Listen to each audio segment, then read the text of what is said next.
भाई बीकर में ये जो मर्जी दे सकता है, ऐसा है। तो जब सोडियम कार्बोनेट के एक्स पे कितना मिलेगा। Hello guys, welcome to Horizon Academy. Myself Umesh Yadav. तो देखो, हमने कंसंट्रेशन ऑफ द सॉल्यूशन पूरा कवर कर लिया है और उसमें जो टिपिकल कंसंट्रेशन टर्म्स थे वो भी मैंने आपको कंप्लीट करा दिया है। इसके बेसिस पे मैंने आपको सारे क्वेश्चंस करा दिए हैं। जो नॉर्मल कंसंट्रेशन टर्म्स थे जैसे कि molarity, normality, molality, mole fraction, mass fraction, parts per million, strength, इन सब के ऊपर क्वेश्चन हम कर चुके हैं। और ये क्या है, इन सब के बारे में एक एक करके हमने डिस्कस भी कर लिया। मिक्सिंग, डाइल्यूशन, सब कुछ कर लिया इसमें, ठीक है। फिर इसके जो टिपिकल कंसंट्रेशन टर्म्स थी जैसे कि पर आइडोल सॉल्यूशंस के लिए, मतलब हाइड्रोजन पेरोक्साइड सॉल्यूशन के लिए स्ट्रेंथ एंड वॉल्यूम स्ट्रेंथ, या फिर आप नॉर्मली परसेंटेज स्ट्रेंथ बोलो, क्योंकि वहां पे स्ट्रेंथ दो तरीके से निकाली जाती है कि स्ट्रेंथ होती है परसेंटेज स्ट्रेंथ और दूसरा क्या होता है आपका वॉल्यूम स्ट्रेंथ होता है, ठीक है। तो वो भी हमने कर लिया है। और फिर उसके बाद मैंने आपको ओलियम के लिए परसेंटेज लेवलिंग कराया था और लास्ट हमने फिर हार्डनेस ऑफ वाटर, वाटर की हार्डनेस भी कैलकुलेट करी थी और उसे कैल्शियम कार्बोनेट के टर्म्स में निकाला जाता है। और हम किस में एक्सप्रेस करते हैं, पार्ट्स पर मिलियन, पीपीएम या फिर मिलीग्राम पर लीटर में एक्सप्रेस करते हैं और दोनों ही सेम होता है।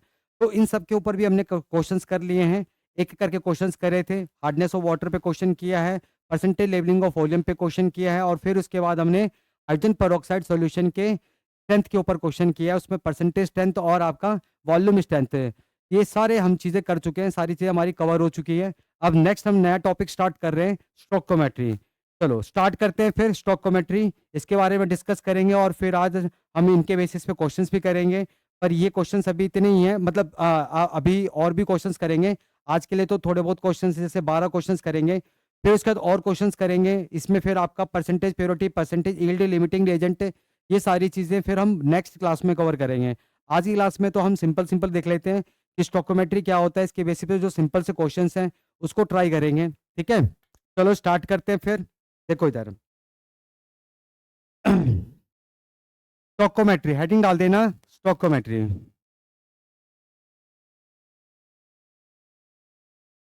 तो देखो स्टोइकोमेट्री होता क्या है, पहले तो इसका मतलब समझो। स्टोइकोमेट्री क्या है? Stoichiometry, stoichiometry deals with the, stoichiometry deals with the calculation of, deals with the calculation of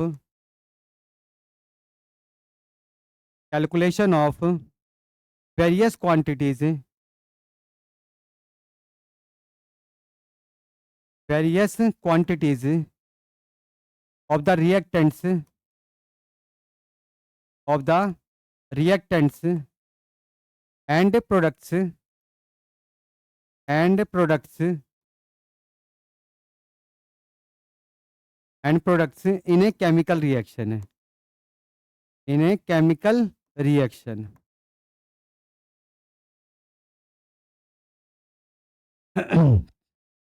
तो देखो स्टोइकोमेट्री क्या होता है। तो जब हम रिएक्शंस करते हैं, रिएक्शन में आपका रिएक्टेंट एंड प्रोडक्ट होता है, मतलब वहाँ पे रिएक्टेंट्स रिएक्ट करते हैं और प्रोडक्ट आपके बनते हैं, ठीक है। तो रिएक्शन के अंदर रिएक्टेंट्स एंड प्रोडक्ट का जो क्वांटिटीज होती हैं, रिएक्शन के अंदर रिएक्टेंट्स एंड प्रोडक्ट की जो क्वांटिटीज होती हैं उसको हम किसकी हेल्प से कैलकुलेट करते हैं, स्टोइकोमेट्री की हेल्प से कैलकुलेट करते हैं।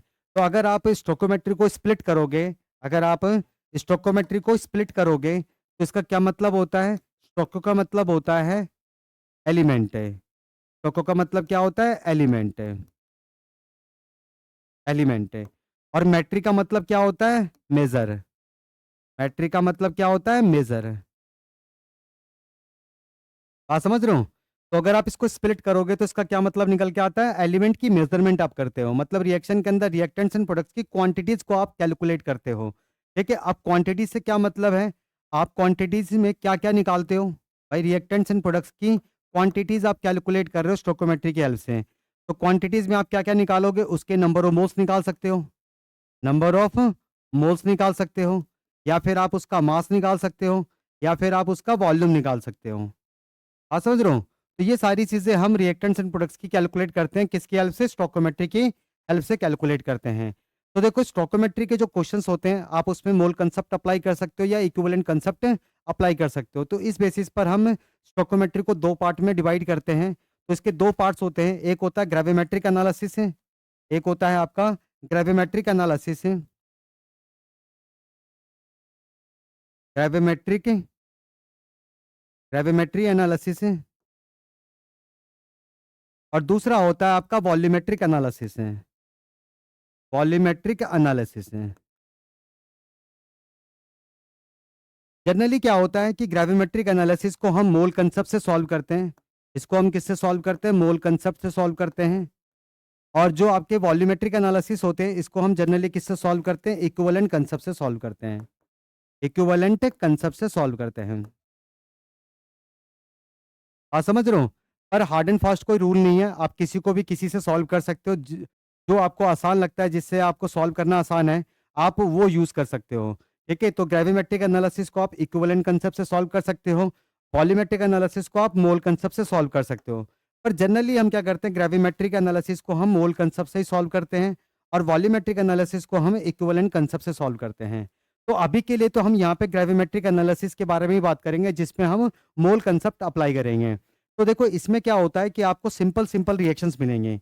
इसमें क्या मिलेगा आपको? सिंपल सिंपल रिएक्शंस मिलेंगी। जैसे कि आपका कॉम्बिनेशन रिएक्शन होता है, कॉम्बिनेशन रिएक्शंस है। एक मिनट जाओ जरा, कॉम्बिनेशन रिएक्शंस है। इसमें कौन कौन सी रिएक्शन मिलेगी? जैसे कि आपका कॉम्बिनेशन रिएक्शन हो गया, कॉम्बिनेशन रिएक्शंस है। कॉम्बिनेशन रिएक्शंस में क्या होता है, जैसे कि आपका दो रिएक्टेंट्स हैं आपस में कंबाइन करके एक प्रोडक्ट बना रहे हैं, तो वो क्या हो जाएगा? आपका कॉम्बिनेशन रिएक्शन है। जैसे कार्बन प्लस में oxygen gas gives to carbon dioxide, तो दो रिएक्टेंट्स कंबाइन करके क्या बना रहे हैं? एक रिएक्टेंट बना रहे हैं, तो कॉम्बिनेशन रिएक्शन हो गया। तो कॉम्बिनेशन रिएक्शंस आपको इसमें मिल जाएंगी। सेकेंड है, दूसरा डिकम्पोजिशन रिएक्शन है, डिकम्पोजिशन रिएक्शन, डिकम्पोजिशन रिएक्शंस। अब देखो डिकम्पोजिशन रिएक्शन जो होती है वो कॉम्बिनेशन रिएक्शन का उल्टा हो गया। मतलब कॉम्बिनेशन में आपने दो रिएक्टेंट को कंबाइन करके, दो रिएक्टेंट्स को कंबाइन करके एक प्रोडक्ट बनाया। ठीक है, अब उसी प्रोडक्ट को आप क्या करो? डिकम्पोज करो, उसे तोड़ो। ठीक है, जब उसे तोड़ोगे तो आपका क्या होगा? जिस भी कंपाउंड से, जिस भी रिएक्टेंट से मिलके वो बना होगा, वो उसमें टूट जाएगा। आप समझ रहे हो? तो डिकम्पोजिशन रिएक्शन में हम क्या करते हैं? एक रिएक्टेंट को तोड़ते हैं, एक रिएक्टेंट को तोड़ते हैं तो वो नंबर ऑफ प्रोडक्ट्स में कन्वर्ट हो जाता है, जिससे वो, ठीक है ना, कंबाइन होके बना था। तो आपका वो डिकम्पोजिशन रिएक्शन आता है। तो डिकम्पोजिशन रिएक्शन कॉम्बिनेशन रिएक्शन का रिवर्स होता है, उल्टा होता है। और तीसरी रिएक्शन आ जाती है इसमें, डिस्प्लेसमेंट रिएक्शन है। तीसरी रिएक्शन कौन सी है? डिस्प्लेसमेंट रिएक्शन है, डिस्प्लेसमेंट रिएक्शन से। अब देखो डिस्प्लेसमेंट रिएक्शंस में आपको नाम से पता चल रहा है कि यहाँ पे कोई डिस्प्लेस होगा। जैसे इसमें मेटल डिस्प्लेसमेंट हो सकता है, या नॉन मेटल डिस्प्लेसमेंट हो सकता है, सिंगल डिस्प्लेसमेंट या डबल डिस्प्लेसमेंट हो सकता है। तो इस तरह की जो सिंपल रिएक्शंस होती हैं वो किस में आती है? ग्रेविमेट्रिक एनालिसिस में आती हैं। और इसको सॉल्व करने के लिए आपको मोल कंसेप्ट अप्लाई करना पड़ता है। आप समझ रहे हो? जबकि वॉल्यूमेट्रिक एनालिसिस में क्या होता है? वॉल्यूमेट्रिक एनालिसिस में आपको एसिड बेस की टाइट्रेशन वाली रिएक्शन मिलेगी। एसिड बेस टाइट्रेशन है, एसिड बेस टाइट्रेशन से। आप समझ रहे हो? इसमें एसिड बेस वाली टाइट्रेशन होगी, चाहे स्ट्रॉन्ग एसिड स्ट्रॉन्ग बेस की टाइट्रेशन हो, चाहे वीक एसिड वीक बेस की टाइट्रेशन हो, या फिर आपका स्ट्रॉन्ग एसिड हो गया वीक बेस टाइट्रेशन हो गया, या फिर वीक एसिड और स्ट्रॉन्ग बेस टाइट्रेशन हो गया। तो कैसा भी ये टाइट्रेशन, एसिड बेस का टाइट्रेशन आपको मिल सकता है। दूसरा होता है आपका redox titration, redox titration, redox titration है। अब रिडॉक्स टाइट्रेशन में कौन कौन से आती हैं? जैसे इसमें सिंपल टाइट्रेशन आती हैं, सिंपल टाइट्रेशन, सिंपल टाइट्रेशन, ठीक है। फिर आपका बैक टाइट्रेशन आता है, बैक टाइट्रेशन, बैक टाइट्रेशन। फिर आपका डबल टाइट्रेशन आ जाता है इसमें, डबल टाइट्रेशन से। समझ रहे हो? तो रिडॉक्स टाइट्रेशंस में कौन कौन से आ जाएंगे? जैसे सिंपल टाइट्रेशन हो गया, बैक टाइट्रेशन हो गया, डबल टाइट्रेशन। सिंपल टाइट्रेशन में आपका आइडियोमेट्री आइडोमेट्री ये करना होता है हमें, ठीक है। बैक टाइट्रेशन डबल टाइट्रेशन ये दोनों जो है वो एडवांस के सिलेबस में आते हैं, ठीक है। आपके जेई और नीट में तो बैक टाइट्रेशन डबल टाइट्रेशन नहीं आता है। तो ये सारी चीज़ें वॉल्यूमेट्रिक एनालिसिस में आते हैं, जिसको इक्विवेलेंट कंसेप्ट से सॉल्व करना ही आसान होता है, ठीक है। तो आप इसमें अगर मोल कंसेप्ट लगाओगे तो आपके लिए दिक्कत हो जाएगी। तो इसको इक्विवेलेंट कंसेप्ट से ही सॉल्व करा जाता है। और ये चीज़ हम यहाँ पर अभी करने वाले नहीं है, इसे यहाँ पे डिस्कस नहीं करेंगे। इसको रिडॉक्स में पढ़ा जाता है, क्योंकि आपको यहाँ पर एन फैक्टर निकालना होता है। तो आप अलग अलग सब्सटेंसेस के अलग अलग तरीके से एन फैक्टर निकालते हो, ठीक है। तो वो उसको हम कहाँ पे करते हैं, रिडॉक्स में उसे डिस्कस करते हैं। यहाँ पे तो हम नहीं करेंगे, यहाँ पे सिर्फ हम क्या करेंगे, ग्रेविमेट्रिक एनालिसिस करेंगे। आप समझ रहे हो, तो ग्रेविमेट्रिक एनालिसिस के ही आपको क्वेश्चंस मिलेंगे। इसी में आपको स्टोकोमेट्री अप्लाई करनी है। स्टोकोमेट्री से रिएक्टेंट एंड प्रोडक्ट्स की क्वांटिटीज को कैलकुलेट करना है, उसके मोल्स, मास या उसके वॉल्यूम को कैलकुलेट करना है। अब कैलकुलेट करने के लिए फिर आप उसमें मोल कंसेप्ट इसमें अप्लाई करोगे। बात समझ रहे हो, ठीक है। तो आपको इसमें क्या क्या मतलब यहाँ पे आपको किस तरीके से रिलेट करना है ग्रेविमेट्रिक एनालिसिस में। इसमें क्या होता है कि आप मोल को मोल के साथ रिलेट कर सकते हो। मोल को मतलब रिएक्टेंट का मोल है और प्रोडक्ट का मोल है, तो आप मोल को मोल के साथ रिलेट कर सकते हो, या फिर मोल को आप मास के साथ रिलेट कर सकते हो, या फिर आप मोल को वॉल्यूम के साथ रिलेट कर सकते हो। ठीक है, तो इसको लिख लेते हैं। तो ग्रेविमेट्रिक एनालिसिस में आपको क्या क्या मिलेगा, जैसे आपको यहाँ पे मोल टू मोल रिलेशनशिप है। मोल टू मोल रिलेशनशिप है, मतलब मोल को मोल के साथ रिलेट करोगे, या फिर आप या फिर आप मोल को मास के साथ रिलेट करोगे, मोल को मास के साथ रिलेट करोगे, समझ रहे हो, या फिर आप मोल को वॉल्यूम के साथ रिलेट करोगे। पर याद रखना, वॉल्यूम का टर्म जनरली हम किसके लिए यूज करते हैं, जब गैस होता है।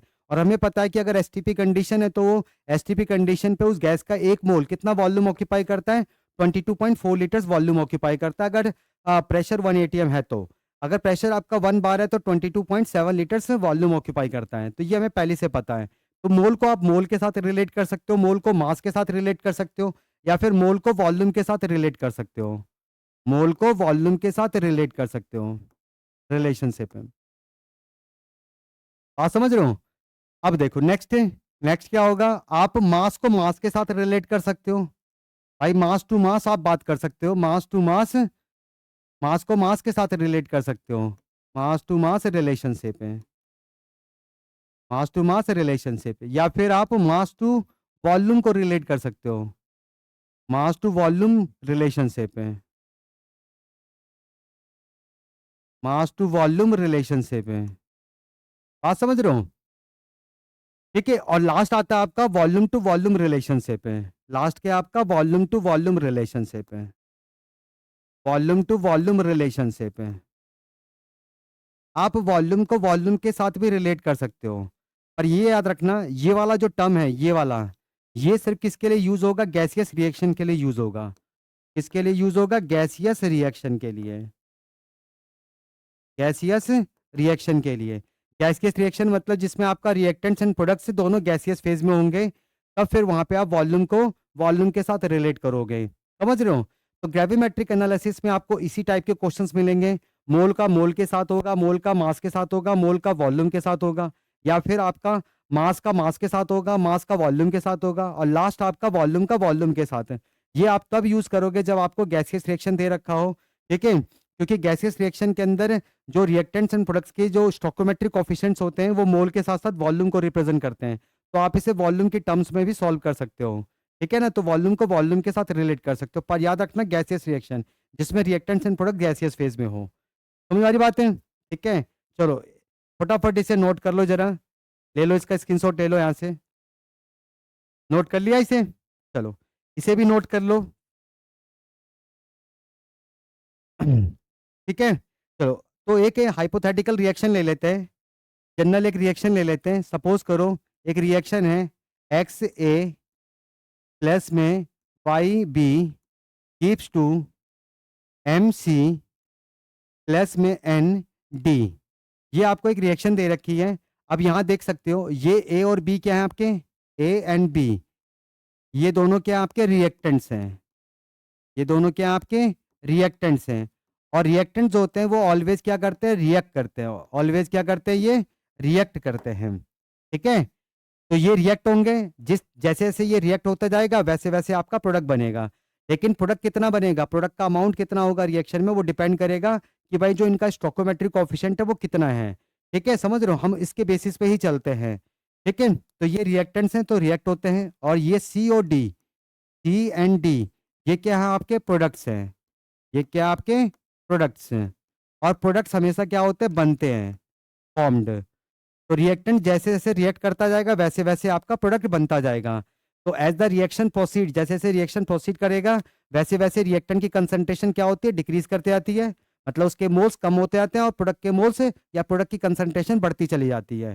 समझ रहे हो? लेकिन प्रोडक्ट कितना बनेगा, प्रोडक्ट का अमाउंट कितना होगा, वो डिपेंड करेगा इनके स्टोइकोमेट्रिक कोफिशिएंट्स पे। तो ये जो आपको रिएक्टेंट्स एंड प्रोडक्ट्स के आगे लिखा हुआ नंबर दिख रहा है, ये जो कोफिशिएंट है ये क्या है, स्टोइकोमेट्रिक कोफिशिएंट्स होते हैं। तो stoichiometric coefficients, stoichiometric coefficients, stoichiometric coefficients कौन कौन से हैं?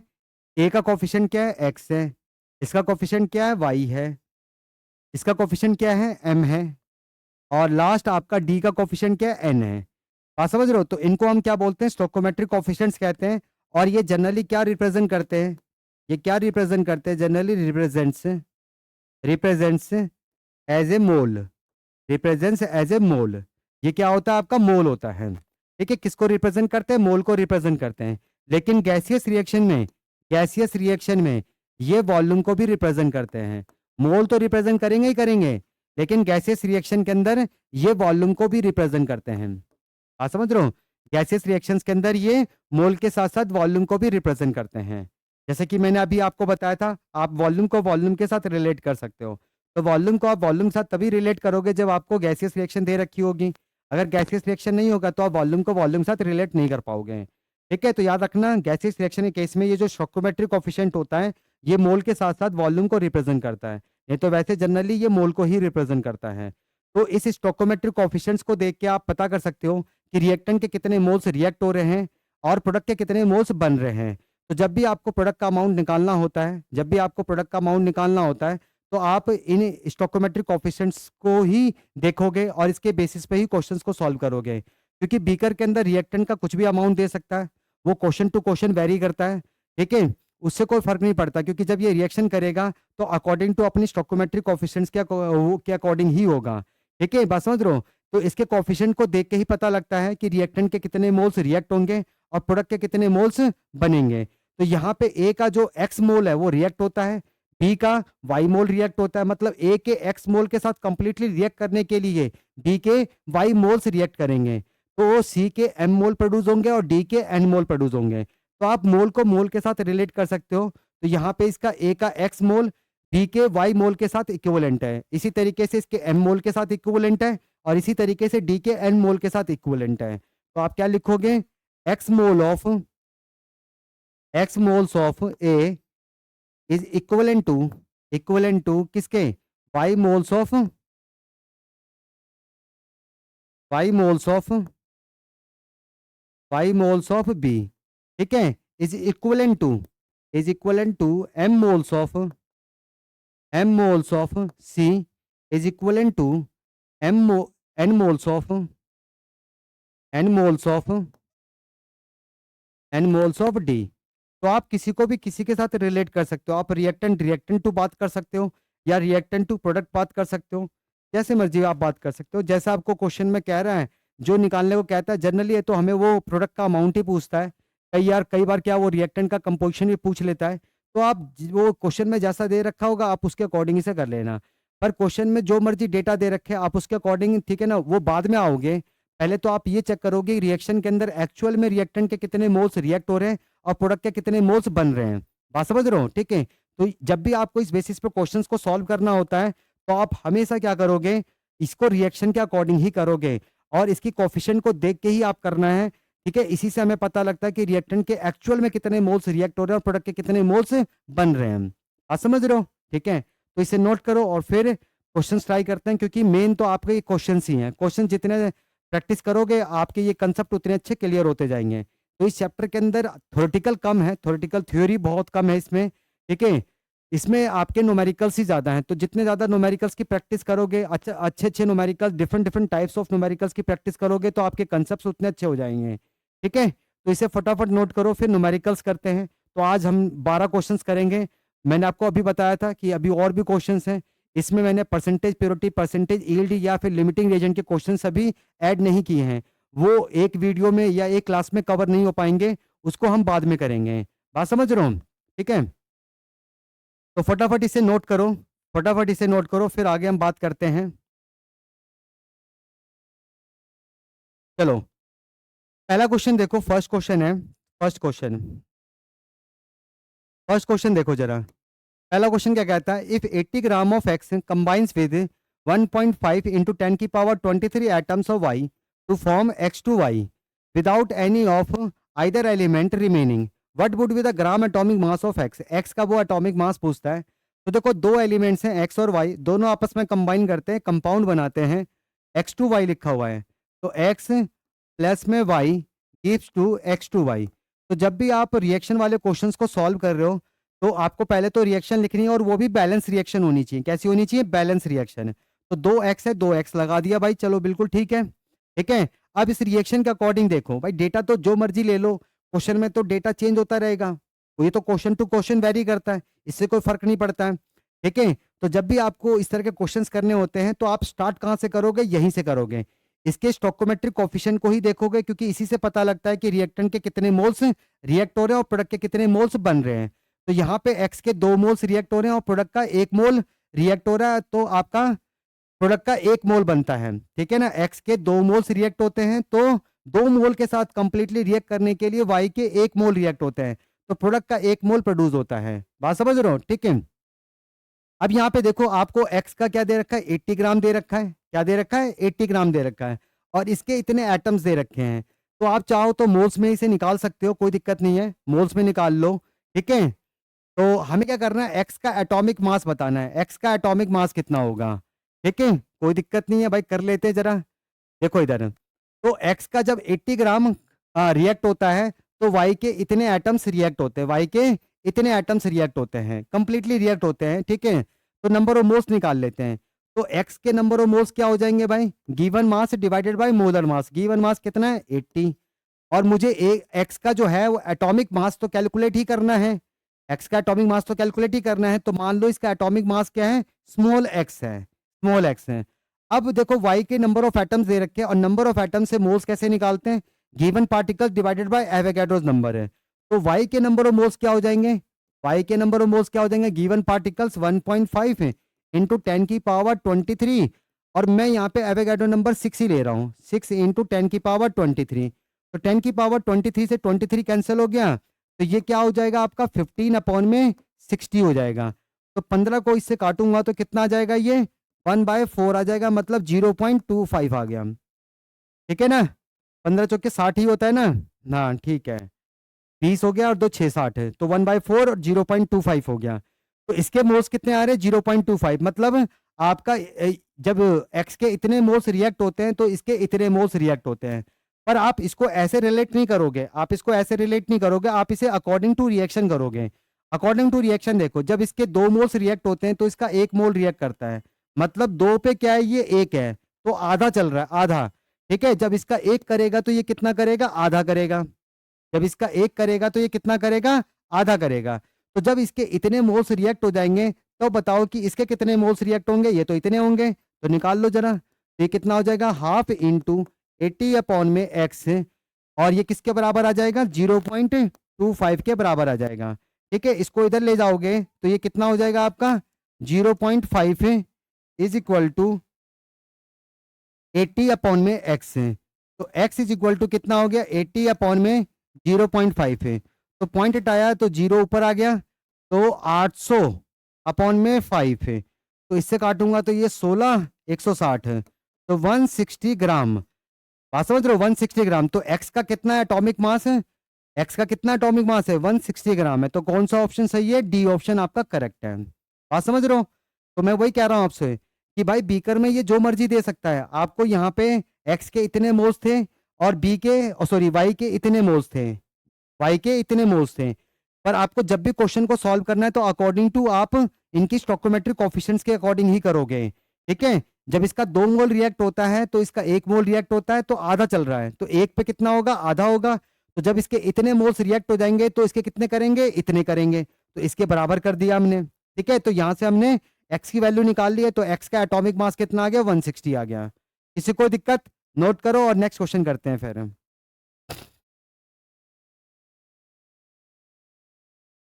आ जाओ अगला क्वेश्चन देखो जरा, नेक्स्ट क्वेश्चन देखो, सेकंड क्वेश्चन है।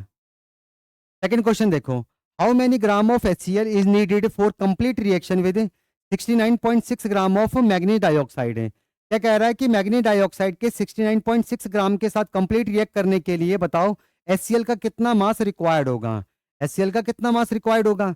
मैं वही फिर से कह रहा हूँ कि ये वैल्यू हम कभी भी चेंज हो सकती है। ऊपर वाली वैल्यू क्वेश्चन में जो दे रखी है वो कभी भी चेंज हो सकती है, लेकिन मैग्नीज डाइऑक्साइड जब HCl के साथ रिएक्शन करेगा, मैग्नीज डाइऑक्साइड जब HCl के साथ रिएक्शन करेगा तो ये 1:4 में ही करेगा। मतलब इसका 1 मोल अगर रिएक्ट करता है तो HCl के 4 मोल्स रिएक्ट होंगे। HCl के 4 मोल्स रिएक्ट होंगे। Gives to manganese dichloride plus में Cl2 प्लस में 2H2O। ठीक है ना। अब क्वेश्चन में मास दे रखा है तो आप मास की टर्म्स में इसको डील करो।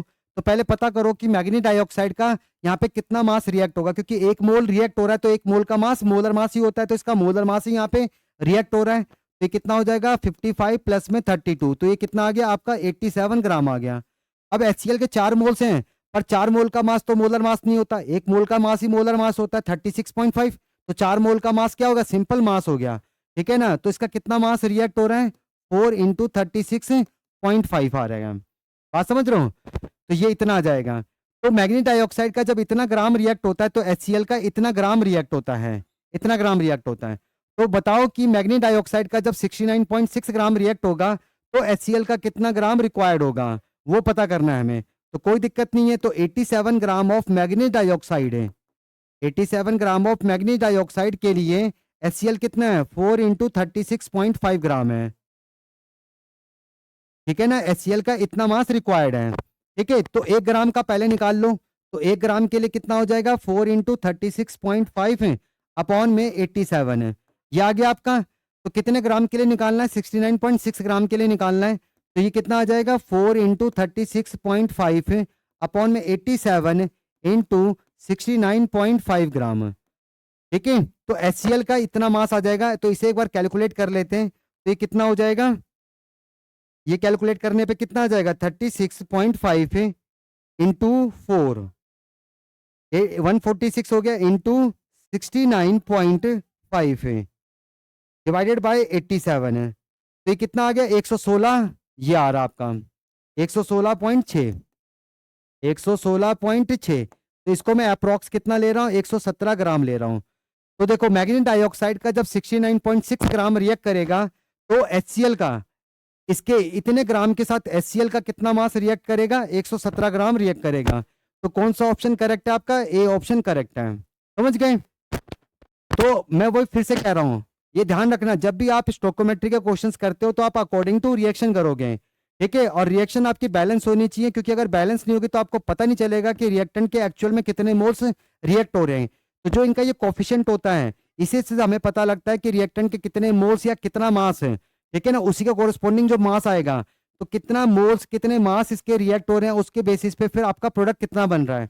तो जब भी आप क्वेश्चन इसके बेसिस पे कर रहे हो तो आप अकॉर्डिंग टू रिएक्शन ही स्टार्ट करोगे।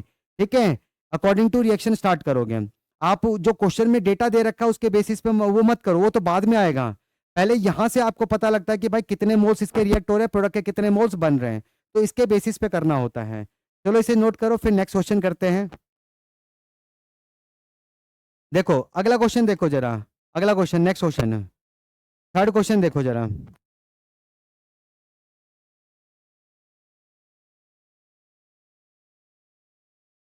थर्ड क्वेश्चन देखो जरा। थर्ड क्वेश्चन क्या कह रहा है।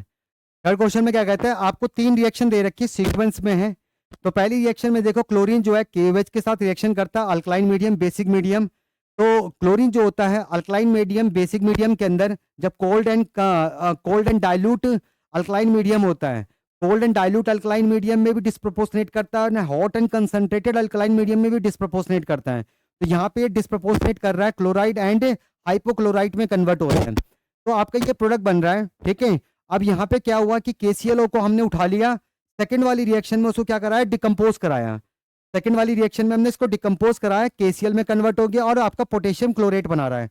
फिर यहाँ से हमने पोटेशियम क्लोरेट को लिया और पोटेशियम क्लोरेट को हमने क्या करा डिस्प्रोपोर्शनेट कराया। तो ये क्या बना रहा है पोटेशियम पर क्लोरेट प्लस में KCl बना रहा है। अब देखो क्वेश्चन में क्या कहता है, calculate the mass of chlorine needed to produce 138.5 gram of KClO4। तो कहता है कि KClO4 के 138.5 ग्राम को प्रोड्यूस करने के लिए बताओ क्लोरीन का कितना मास रिक्वायर्ड होगा। कोई दिक्कत नहीं है, तो पहले आप इसे क्या करो, मोल में निकाल लो, क्योंकि मास में अगर करोगे तो आपको हर जगह कैलकुलेट करना पड़ेगा, मोल में निकाल लो। क्योंकि अगर आप KCl4 का मोलर मास देखोगे तो ये कितना आएगा, 138.5 ही आएगा। तो number of moles of KClO4, number of moles of KClO4 कितना है, गिवन मास डिवाइडेड बाय इसका मोलर मास, और इसका मोलर मास कितना है, इतना ही है, तो 1 मोल।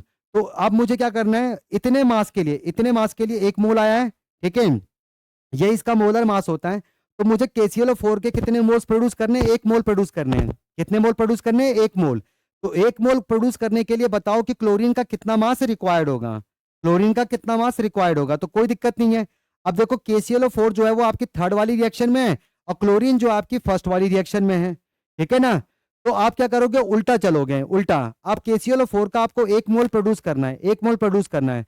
तो देखो KClO4 के, ये तो हमें यहाँ पे पूछ रहा है कि 1 मोल प्रोड्यूस करने के लिए क्लोरीन का कितना मास लगेगा, पर आपको क्वेश्चन जब भी करना है तो अकॉर्डिंग टू रिएक्शन ही करोगे, क्योंकि रिएक्शन से हमें पता लगेगा कि भाई इसके एक्चुअल में कितने मोल्स प्रोड्यूस हो रहे हैं, तो रिएक्टेंट के कितने मोल्स रिएक्ट हो रहे हैं।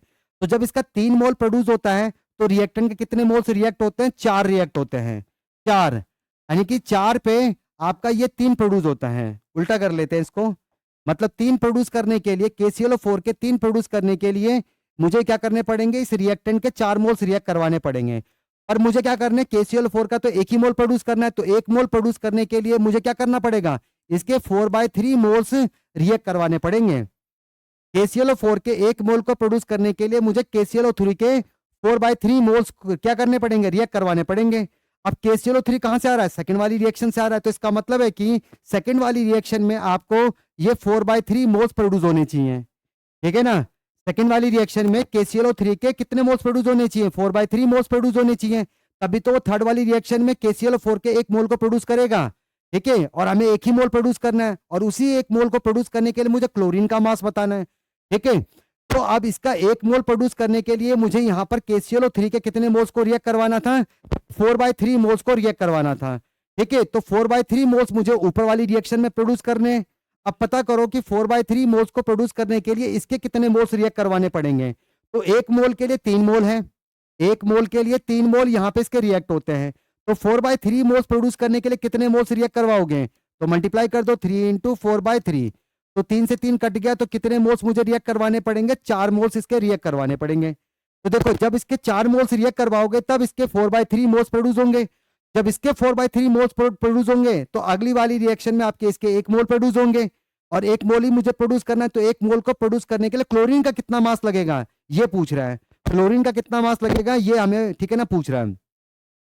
तो मुझे यहाँ पे क्या करना है, इसके 4 मोल्स प्रोड्यूस करने हैं। तो 4 मोल्स, अब KClO जो है वो पहली वाली रिएक्शन में प्रोड्यूस हो रहा है, तो यहाँ पे मुझे इसे 4 मोल्स प्रोड्यूस करने हैं। अब 4 मोल प्रोड्यूस करने के लिए बताओ कि क्लोरीन का कितने मोल्स लगेंगे। तो 1 मोल के लिए 1 मोल, तो 4 मोल के लिए 4 मोल लगेंगे, सिंपल सी बात है। अब क्लोरीन के 4 मोल का मास निकाल लो, क्लोरीन के 4 मोल का मास निकाल लो। तो 1 मोल का मास कितना होता है, 71, तो 4 मोल का मास कितना हो जाएगा, ये हो जाएगा 284 ग्राम, 284 ग्राम हो जाएगा। तो सेकंड ऑप्शन आपका करेक्ट है, समझ रहे हो, सेकंड ऑप्शन क्या है आपका, करेक्ट है। तो नोट कर लो फटाफट इससे। अगर आप इसे मास में करते हैं तो आपको हर जगह कैलकुलेट करना पड़ता है, ठीक है। देखो मोल्स में कैलकुलेट करने से क्या हो गया, आसान हो गया। वैसे जनरली जो होता है मोल में दे रखा है तो मोल में डील कर लेते हैं, मास में दे रखा है तो मास में डील कर लेते हैं, समझ रहे हो। चलो नोट कर लिया सबने। अगला क्वेश्चन देखते हैं, नेक्स्ट क्वेश्चन है, अगला क्वेश्चन देखो, नेक्स्ट क्वेश्चन, ये भी सीक्वेंस वाली रिएक्शन है, सीक्वेंस वाली रिएक्शन है।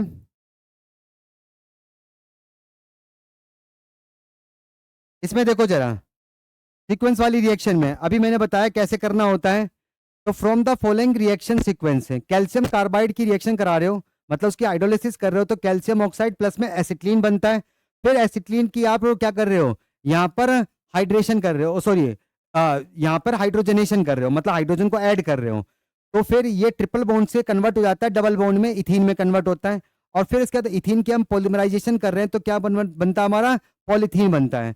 तो कह रहा है कि calculate the mass of polythene produced by 10 gram of calcium carbide.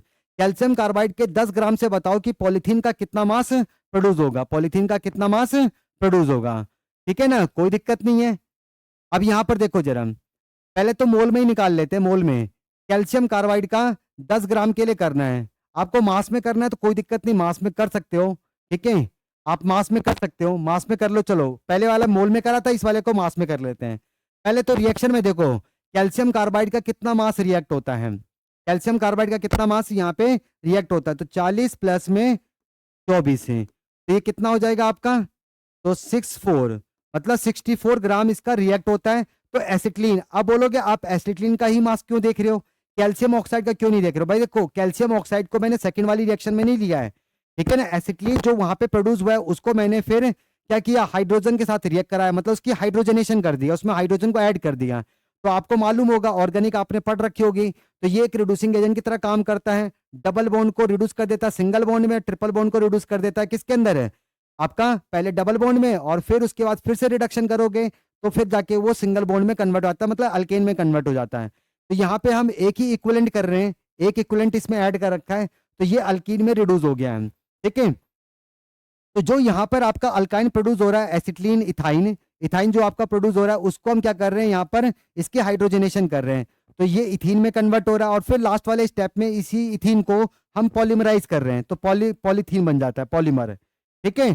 तो हमें बताना है कि पॉलीथीन का कितना मास प्रोड्यूस होगा जब हम कैल्शियम कार्बाइड के 10 ग्राम को रिएक्ट करवाएंगे। तो देखो 64 ग्राम जब इसका रिएक्ट होता है तो एसिटिलीन का कितना प्रोड्यूस होता है, एसिटिलीन का कितना मास प्रोड्यूस होता है, तो ये हो गया आपका 24, 24 और 2 कितना हो गया 26 है, 26 ग्राम प्रोड्यूस होता है। तो 1 ग्राम के लिए कितना होगा, 1 ग्राम के लिए पता कर लो, 26 अपॉन में 64 हो जाएगा, ठीक है। तो 10 ग्राम कैल्शियम कार्बाइड आप रिएक्ट करवा रहे हो तो 10 ग्राम के लिए कितना प्रोड्यूस होगा ये, तो 26 अपॉन में 64 इंटू 10 ग्राम। तो आपका इथाइन जो है, इथाइन एसिटिलीन कितना प्रोड्यूस होगा, इतना प्रोड्यूस होगा, ठीक है। अब इतना ये प्रोड्यूस हो रहा है, अब इतने के लिए अब सेकंड वाली रिएक्शन में देखो कि जब इथाइन का इतना मास रिएक्ट होता है तो इथीन का कितना मास प्रोड्यूस होता है, इथीन का मास कितना प्रोड्यूस होता है। तो अकॉर्डिंग टू पहले रिएक्शन देख लो, एक मोल पे 1 मोल है, 1 मोल का मास कितना है, इसका मोलर मास 26 ग्राम है, तो 26 ग्राम से ये कितना बनता है आपका, 26 ग्राम से आपका ये कितना बनता है, 28 ग्राम बनता है। तो 1 ग्राम पे कितना बनेगा, 28 अपॉन में 26 ग्राम बनेगा। तो इतने ग्राम को जब हम रिएक्ट कराते तब बताओ कि आपका ये इथीन कितना बनेगा। तो कोई दिक्कत नहीं, आप मल्टीप्लाई कर दो, 28 अपॉन में 26 है इंटू 26 अपॉन में 64 इंटू 10 है, ये हो जाएगा। तो 26 से 26 कैंसिल हो गया, बाकी कैसे छोड़ दो, तो 28 इंटू 10 अपॉन में 64, तो इतने ग्राम ऑफ इथीन आपका प्रोड्यूस हो जाएगा, ठीक है। लेकिन उसने तो पॉलीथीन का मास पूछा हुआ है तो कोई दिक्कत नहीं है, अब यहां से पता करो। अब देखो अगली वाली रिएक्शन में क्या है कि जब इसके एन मोल्स रिएक्ट होते हैं तो इसका 1 मोल प्रोड्यूस होता है, ठीक है। जैसे दो मॉलिक्यूल्स आपस में कंबाइन करते हैं तो एक बनता है तो डाइमर होता है, 3 मॉलिक्यूल्स आपस में कंबाइन करते हैं तो एक बनता है तो ट्राइमर होता है, 4 करेंगे तो टेट्रामर। लेकिन पॉलीमर में क्या होता है कि आपके लाखों करोड़ों में मॉलिक्यूल्स आपस में कंबाइन करते हैं। अब जो आपका सिंपल मॉलिक्यूल होता है जिसको कंबाइन करके हम पॉलीमर बना रहे हैं उसे हम क्या कहते हैं, मोनोमर कहते हैं। तो आपका पॉलीमर जो होता है बहुत एक सिंपल स्ट्रक्चरल यूनिट से बना होता है जिसे हम मोनोमर कहते हैं। तो ये मोनोमर जो होते हैं लाखों करोड़ों में होते हैं, तो इसको हम पॉलीमराइज करते हैं, कंबाइन करते हैं, तो हमें क्या मिलता है, बहुत बड़ा मॉलिक्यूल मिलता है जिसे हम पॉलीमर कहते हैं, ठीक है। बात समझ रहे हो। तो यहाँ पे आपके इथीन के एन मॉलिक्यूल्स आपस में कंबाइन कर रहे हैं तो आपको एक मॉलिक्यूल मिलता है जो कि क्या होता है, पॉलीथीन, पॉलीथीन है ये, इसका एक मॉलिक्यूल। तो कह रहा है कि इसका मास कितना होगा, मास कितना प्रोड्यूस होगा जब आपका कैल्शियम कार्बाइड का 10 ग्राम रिएक्ट होता है। तो कोई दिक्कत नहीं, आप यहां से पता कर लो कि इसका कितना मास रिएक्ट होता है। तो इसका मास कितना हो जाएगा, एन मोल्स है, 1 मोल का मास, इसका मोलर मास कितना है 28 ग्राम, तो एन मोल का मास कितना हो जाएगा 28 एन हो जाएगा।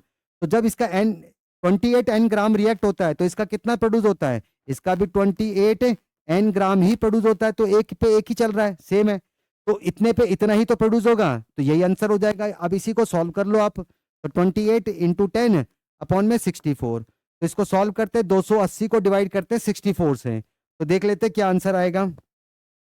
280 डिवाइडेड बाय 64 तो कितना आ जाएगा, ये 4.3 आ रहा है, 4.375 है, ठीक है। तो कैल्शियम कार्बाइड का जब आप 10 ग्राम रिएक्ट करवाओगे तो आपको पॉलीथीन का मास कितना मिलेगा, 4.375 ग्राम मिलेगा। तो कौन सा ऑप्शन करेक्ट है, डी ऑप्शन करेक्ट है। फटाफट नोट करो, नेक्स्ट क्वेश्चन करेंगे फिर। नोट कर लिया सबने, चलो अगला क्वेश्चन देखते हैं। नेक्स्ट क्वेश्चन है, अगला क्वेश्चन देखो। अगला क्वेश्चन में क्या कहता है, अगला क्वेश्चन में क्या कह रहा है, 8 gram of sulphur is burn to is burn for SOT SO two sulphur dioxide. Sulphur के 8 ग्राम को हम क्या कर रहे हैं, बर्न कर रहे हैं, तो SO2 मिल रहा है, which is oxidise by chlorine water. तो ये क्लोरीन वाटर से ऑक्सीडाइज होता है। और फिर क्या करते हैं, the solution is then treated with barium chloride है। बेरियम क्लोराइड के साथ हम इसको ट्रीट करते हैं, तो बताओ the amount of barium sulphate precipitated would be. तो बेरियम सल्फेट का मास कितना प्रोड्यूस होगा, ठीक है, अमाउंट बताना है, वो भी मोल में ही बताना है, कोई दिक्कत नहीं है, तो बहुत ही सिंपल है। अब रिएक्शन आपको खुद लिखनी है। तो सल्फर का आप क्या कर रहे हो, ऑक्सीडेशन कर रहे हो, मतलब इसको ऑक्सीजन की प्रेजेंस में बर्न कर रहे हो, तो आपको क्या मिलता है, सल्फर डाइऑक्साइड मिलता है। और फिर आप क्या करते हो, इसको क्लोरीन वाटर की हेल्प से ऑक्सीडाइज कराते हो, क्लोरीन वाटर की हेल्प से ऑक्सीडाइज करते हो। तो यहाँ पे देखो सल्फर जो है, यहाँ पे सल्फर +4 के ऑक्सीडेशन स्टेट पर है, तो ये +4 से क्या होता है, +6 में चला जाता है, मतलब सल्फेट में कन्वर्ट हो जाता है, SO4 2 नेगेटिव। अब इस सल्फेट वाले सॉल्यूशन को हम क्या करते हैं, बेरियम डाइक्लोराइड है BaCl2 के साथ इसको रिएक्ट करवाते हैं, इसे ट्रीट करवाते हैं, तो हमें क्या मिल जाता है, बेरियम सल्फेट प्रिसिपिटेट मिल जाता है। क्या मिल जाता है, बेरियम सल्फेट प्रिसिपिटेट मिल जाता है। और आपका यहाँ से ये क्लोरीन निकल जाता है प्लस में 2Cl। तो वो यही पूछ रहा है कि बेरियम सल्फेट का कितने मोल्स यहाँ पे प्रिसिपिटेट होंगे। अमाउंट यहाँ पे मोल की टर्म्स में बताना है, मास की टर्म्स में नहीं बताना है, ठीक है। बेरियम सल्फेट का कितना अमाउंट, कितने मोल्स उसके प्रिसिपिटेट होंगे, कोई दिक्कत नहीं है। तो देखो 1 मोल 1 मोल 1 मोल 1 मोल, ठीक है। अब यहाँ पे सल्फर का 8 ग्राम दे रखा है, तो मोल्स निकाल लो, गिवन मास डिवाइडेड बाय इसका मोलर मास, तो कितना हो जाएगा 1/4, मतलब 0.25 है। तो 1 मोल पे 1 मोल ही सब कुछ चल रहा है, तो 0.25 पे 0.25 ही होगा, तो इसका आंसर क्या हो जाएगा, डी आंसर हो जाएगा। समझ गए, आंसर हो गया, डी आंसर हो गया, कोई दिक्कत। फटाफट नोट करो इसे।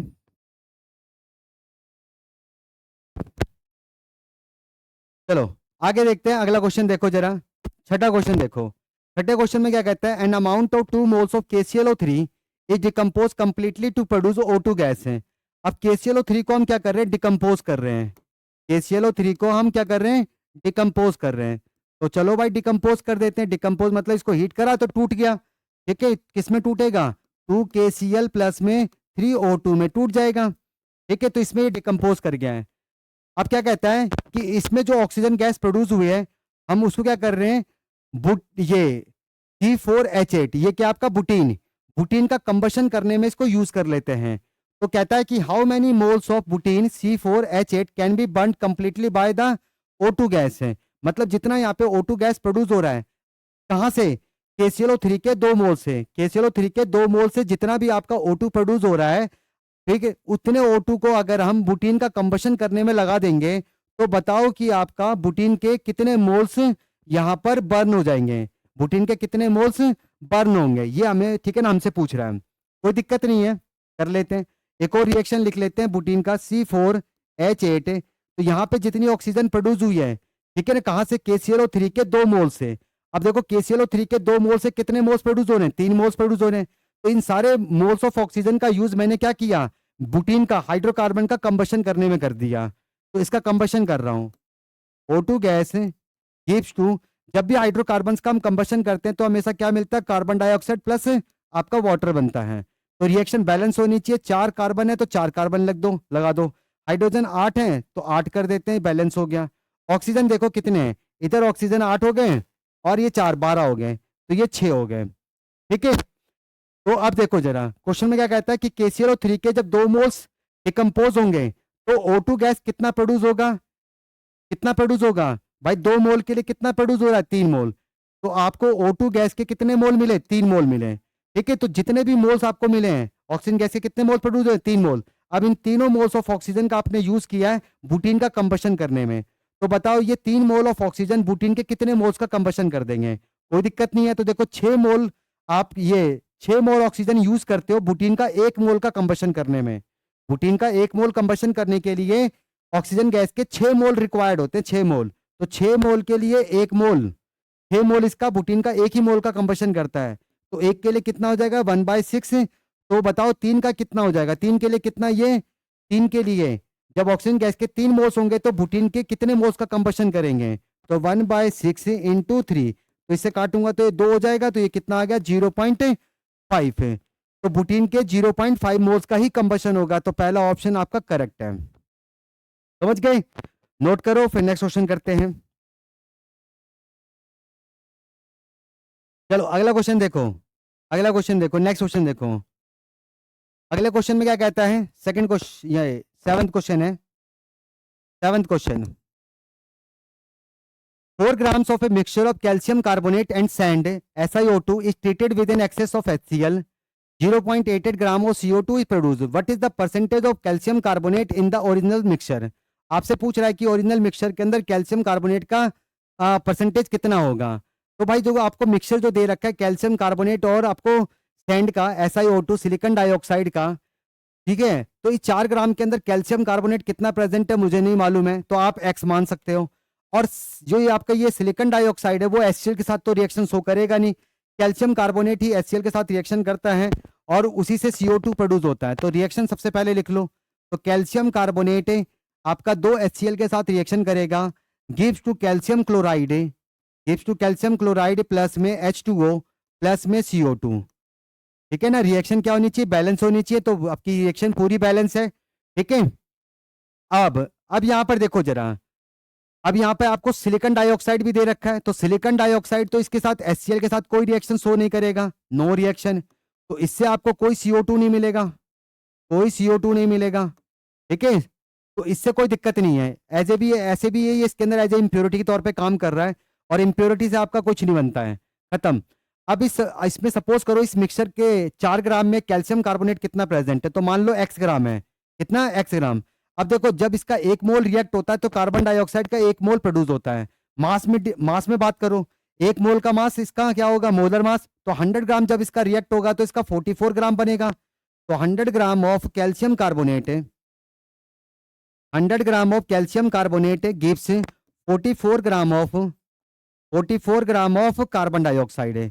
तो 1 ग्राम कितना देगा, 44 अपॉन में 100, तो 4 ग्राम मिक्सचर के अंदर मैंने कैल्शियम कार्बोनेट का कितना ग्राम मान रखा है, x ग्राम मान रखा है, तो x ग्राम कितना देगा 44 अपॉन में 100 इंटू एक्स। और रिएक्शन में कार्बन डाइऑक्साइड कितना प्रोड्यूस होता है 0.88 ग्राम, तो आपका इतना ही प्रोड्यूस होगा, तो आपको इसके बराबर कर दोगे 0.88 है। तो यहाँ से x की वैल्यू निकाल लो, तो x क्या आ जाएगा 0.88 इंटू 100 अपॉन में 44, तो ये डेसिमल आऊंगा तो अपॉन में 100, 100 से 100 कैंसिल हो गया, इससे काटा तो 2 हो गया, तो x की वैल्यू कितनी आ गई 2 ग्राम आ गई। मतलब 4 ग्राम मिक्सचर के अंदर कैल्शियम कार्बोनेट कितना है आपका 2 ग्राम है, तो इसका परसेंटेज कितना हो जाएगा, ये 50% हो जाएगा, है ना, इसका परसेंटेज कितना हो जाएगा 50% है। तो ये परसेंटेज कंपोजिशन क्या आ गया इसका 50% आ गया, मतलब उस मिक्सचर के अंदर कैल्शियम कार्बोनेट कितना प्रेजेंट है 50% आपका प्रेजेंट है। नोट करो, नेक्स्ट क्वेश्चन करते हैं। आ जाओ अगले क्वेश्चन पे आ जाओ, अगला क्वेश्चन देखो, second question, sorry 8th question. अगला क्वेश्चन देखो 8th क्वेश्चन। इस क्वेश्चन में क्या कहता है, एक quantity of 10 gram of a piece of a marble was put into excess of dilute HCl acid when the reaction was complete 1120 gram centimetre, sorry ये volume है, 1120 centimetre cube of CO2 was obtained at 0 degree Celsius and 1 atm pressure. अब STP condition पे आपको CO2 का volume दे रखा है और हमें पता है कि STP पर किसी भी गैस का 1 मोल कितना वॉल्यूम ऑक्यूपाई करता है 22.4 लीटर्स वॉल्यूम ऑक्यूपाई करता है। अब बताना है कि उस मार्बल में कैल्शियम कार्बोनेट का परसेंटेज क्या होगा। कोई दिक्कत नहीं है, करते हैं भाई जरा। रिएक्शन तो अभी लिखी थी मैंने, कैल्शियम कार्बोनेट की जब आप रिएक्शन कराते हो किसके साथ, HCl के साथ, और HCl यहाँ पे एक्सेस में प्रेजेंट है, तो लिमिटिंग एजेंट का कोई कंसेप्ट लगेगा भी नहीं यहाँ पर। ठीक है, क्या मिलता है आपको कैल्शियम क्लोराइड प्लस में H2O प्लस में CO2। ठीक है, CO2 तो गैस है, गैस है तभी तो आपको इसने वॉल्यूम दे रखा है, तो भाई जो गैस होता है उसके लिए वॉल्यूम का टर्म आपको दे सकता है। ठीक है, अब यहाँ पर देखो जब इसका 1 मोल रिएक्ट होता है, 1 मोल रिएक्ट होता है तो इसका 1 मोल प्रोड्यूस होता है। ठीक है, अब 1 मोल का मास क्या हो जाएगा 100 ग्राम हो जाएगा, तो 100 ग्राम के लिए, 100 ग्राम के लिए यहाँ पे 1 मोल प्रोड्यूस होता है, 1 मोल का वॉल्यूम कितना होता है 22.4 लीटर्स है। ml में चेंज करोगे तो कितना हो जाएगा 22400 ml ऑफ CO2। ठीक है, किस कंडीशन पे, एट STP कंडीशन पे, और STP आपको दे रखा है, ये STP की कंडीशन होती है, ये एसटीपी की कंडीशन होती है, स्टैंडर्ड टेम्परेचर प्रेशर है। टेम्परेचर आपका 273 केल्विन, प्रेशर 1 एटीएम। ठीक है, तो कैल्शियम कार्बोनेट का 100 ग्राम CO2 का इतना वॉल्यूम प्रोड्यूस करता है। 1 मोल का वॉल्यूम है तो इतना वॉल्यूम प्रोड्यूस हो रहा है। अब उस मार्बल का मास कितना दे रखा है, 10 ग्राम दे रखा है। ठीक है, तो 10 ग्राम मार्बल में कैल्शियम कार्बोनेट कितना प्रेजेंट है, मान लो x ग्राम प्रेजेंट है। कितना, x ग्राम। तो एक के लिए पता कर लो कितना वॉल्यूम प्रोड्यूस होगा, 22400 अपॉन में 100। अब x के लिए निकाल लो जरा, x के लिए, तो ये कितना आ जाएगा आपका 22400 इंटू एक्स अपॉन में 100 है। तो जब इसका x ग्राम रिएक्ट होगा, मतलब उस 10 gram of peace of marble में जितना आपका कैल्शियम कार्बोनेट प्रेजेंट है x ग्राम, तो उससे आपका CO2 कितना प्रोड्यूस होता है, इतना। ठीक है, और वो कितना आ रहा है, इतना। तो इसका मतलब ये दोनों बराबर होंगे, तो आप इसे इक्वल टू लिख सकते हो 1120 centimetre cube. 1 centimetre cube 1 ml के बराबर होता है, तो सेम है। अब यहाँ पे देखो जरा, 2 जीरो से 2 जीरो कैंसिल हो गया। इससे काटूंगा तो ये हो जाएगा 2 में कटेगा, और इससे काटूंगा तो ये आपका 5 हो जाएगा। तो x की वैल्यू कितनी आ गई, 5 ग्राम आ गई है। x की वैल्यू कितनी आ गई, 5 ग्राम। मतलब उस 10 ग्राम पीस ऑफ मार्बल में कैल्शियम कार्बोनेट कितना प्रेजेंट है, 5 ग्राम प्रेजेंट है। तो अगर मैं परसेंटेज निकालूंगा, परसेंटेज है क्या हो जाएगा, 5 जितना प्रेजेंट है डिवाइडेड बाय आपका सैंपल का जो मास है 10 इंटू 100, तो कितना आ जाएगा आपका 50% आ जाएगा। कितना आ गया, ये 50% है। तो इसका परसेंटेज कितना है उस मार्बल के अंदर, 50% इसका परसेंटेज है। नोट करो इसे, फिर नेक्स्ट क्वेश्चन करते हैं। चलो और नेक्स्ट क्वेश्चन देख लो जरा एक बार। नेक्स्ट क्वेश्चन, अगला क्वेश्चन देखो। अगले क्वेश्चन में क्या कहता है, how many ml of a 0.1 molar HCl are required to react completely with 1 gram mixture of sodium carbonate and sodium bicarbonate containing equimolar amounts of the two. ये question दे रखा आपको। ठीक है, तो देखो आपके पास एक बीकर है, एक बीकर है। इस बीकर में आपने एक मिक्सचर ऐड कर रखा है, 1 ग्राम मिक्सचर, जिसमें आपको 2 कंपाउंड दे रखे हैं, sodium carbonate, sodium carbonate plus sodium bicarbonate है, sodium carbonate plus sodium bicarbonate, और इस मिक्सचर का वेट कितना है, 1 ग्राम। ठीक है, तो कहता है कि इस 1 ग्राम मिक्सचर के साथ कंप्लीटली रिएक्ट करने के लिए इस 0.1 मोलर HCl का कितना वॉल्यूम आपको ऐड करना पड़ेगा। ठीक है ना, 0.1 मोलर HCl का कितना वॉल्यूम ऐड करना पड़ेगा ताकि ये इस 1 ग्राम मिक्सचर के साथ कंप्लीटली रिएक्ट कर जाए। और इस 1 ग्राम मिक्सचर के अंदर ये दोनों कंपाउंड जो है वो इक्विमोलर अमाउंट में प्रेजेंट है। इक्विमोलर अमाउंट का मतलब क्या है कि इन दोनों के बराबर बराबर मोल्स हैं। ठीक है, कोई दिक्कत नहीं, कर लेते हैं। मान लो कि आपका 1 ग्राम मिक्सचर के अंदर सोडियम कार्बोनेट का मास कितना है, तो मास ऑफ सोडियम कार्बोनेट है, मास ऑफ सोडियम कार्बोनेट कितना है आपका, मान लेते हैं कि x ग्राम है। कितना है, x ग्राम। तो सोडियम बाइकार्बोनेट का मास कितना हो जाएगा, मास ऑफ सोडियम बाइकार्बोनेट है, सोडियम बाइकार्बोनेट है, ये कितना हो जाएगा, 1 माइनस एक्स ग्राम हो जाएगा। कितना हो जाएगा, 1 माइनस एक्स ग्राम हो जाएगा। ठीक है, अब दोनों के मोल्स निकाल सकते हैं। तो number of moles of sodium carbonate है, number of moles of sodium carbonate क्या हो जाएगा, गिवन मास डिवाइडेड बाय इसका मोलर मास कितना होता है, 106। इसी तरीके से आप सोडियम बाइकार्बोनेट के भी मोल्स निकाल लो। तो सोडियम बाइकार्बोनेट के मोल्स क्या हो जाएंगे, गिवन मास डिवाइडेड बाय इसका मोलर मास, और इसका मोलर मास कितना होता है, 84 होता है। ठीक है, अब कह रहा है कि इस मिक्सचर के अंदर दोनों के मोल्स बराबर है, इक्विमोलर अमाउंट में है, तो दोनों के मोल्स आप बराबर लिख सकते हो। तो ये हो जाएगा x अपॉन में 106 इज इक्वल टू 1 माइनस में x अपॉन में 84। तो यहां से आप x की वैल्यू कैलकुलेट कर लो, तो ये क्या आ जाएगा, 84x is equal to 106 minus में 106x। इसको इधर ले जाऊंगा तो ऐड हो जाएगा, तो ये कितना हो जाएगा, 190x इज इक्वल टू 106। तो x इज इक्वल टू कितना हो जाएगा, 106 अपॉन में 190। ठीक है, अब इसे जरा सॉल्व करते हैं, तो x की वैल्यू फाइंड आउट कर लेते हैं। x की वैल्यू क्या आ जाएगी, 106 डिवाइडेड बाय 190, ये कितना आ गया मेरा, ये आ रहा है 0.55789 है, ये आ रहा हमारा। ठीक है, अब इस x की वैल्यू को कहीं पे भी रख दो। ठीक है, यहीं पे भी रख लो। तो सोडियम कार्बोनेट के मोल्स निकाल लेते हैं, सोडियम कार्बोनेट है, सोडियम कार्बोनेट के मोल्स क्या हो जाएंगे, x की वैल्यू कितनी है, 0.55789 अपॉन में 106। ठीक है, 106। अब इसे जरा सॉल्व करते हैं, डिवाइडेड बाय 106, तो ये कितना आ जाएगा मेरा, ये आ रहा है 0.00526 है। तो सोडियम कार्बोनेट के जितने मोल्स होंगे सोडियम बाइकार्बोनेट के भी उतने ही मोल्स होंगे। तो कहीं गलती से उसके भी मोल्स मत निकालने लग जाना, क्योंकि भाई दोनों के मोल्स तो बराबर ही हैं। तो सोडियम बाइकार्बोनेट के भी मोल्स कितने होंगे? इतने ही होंगे।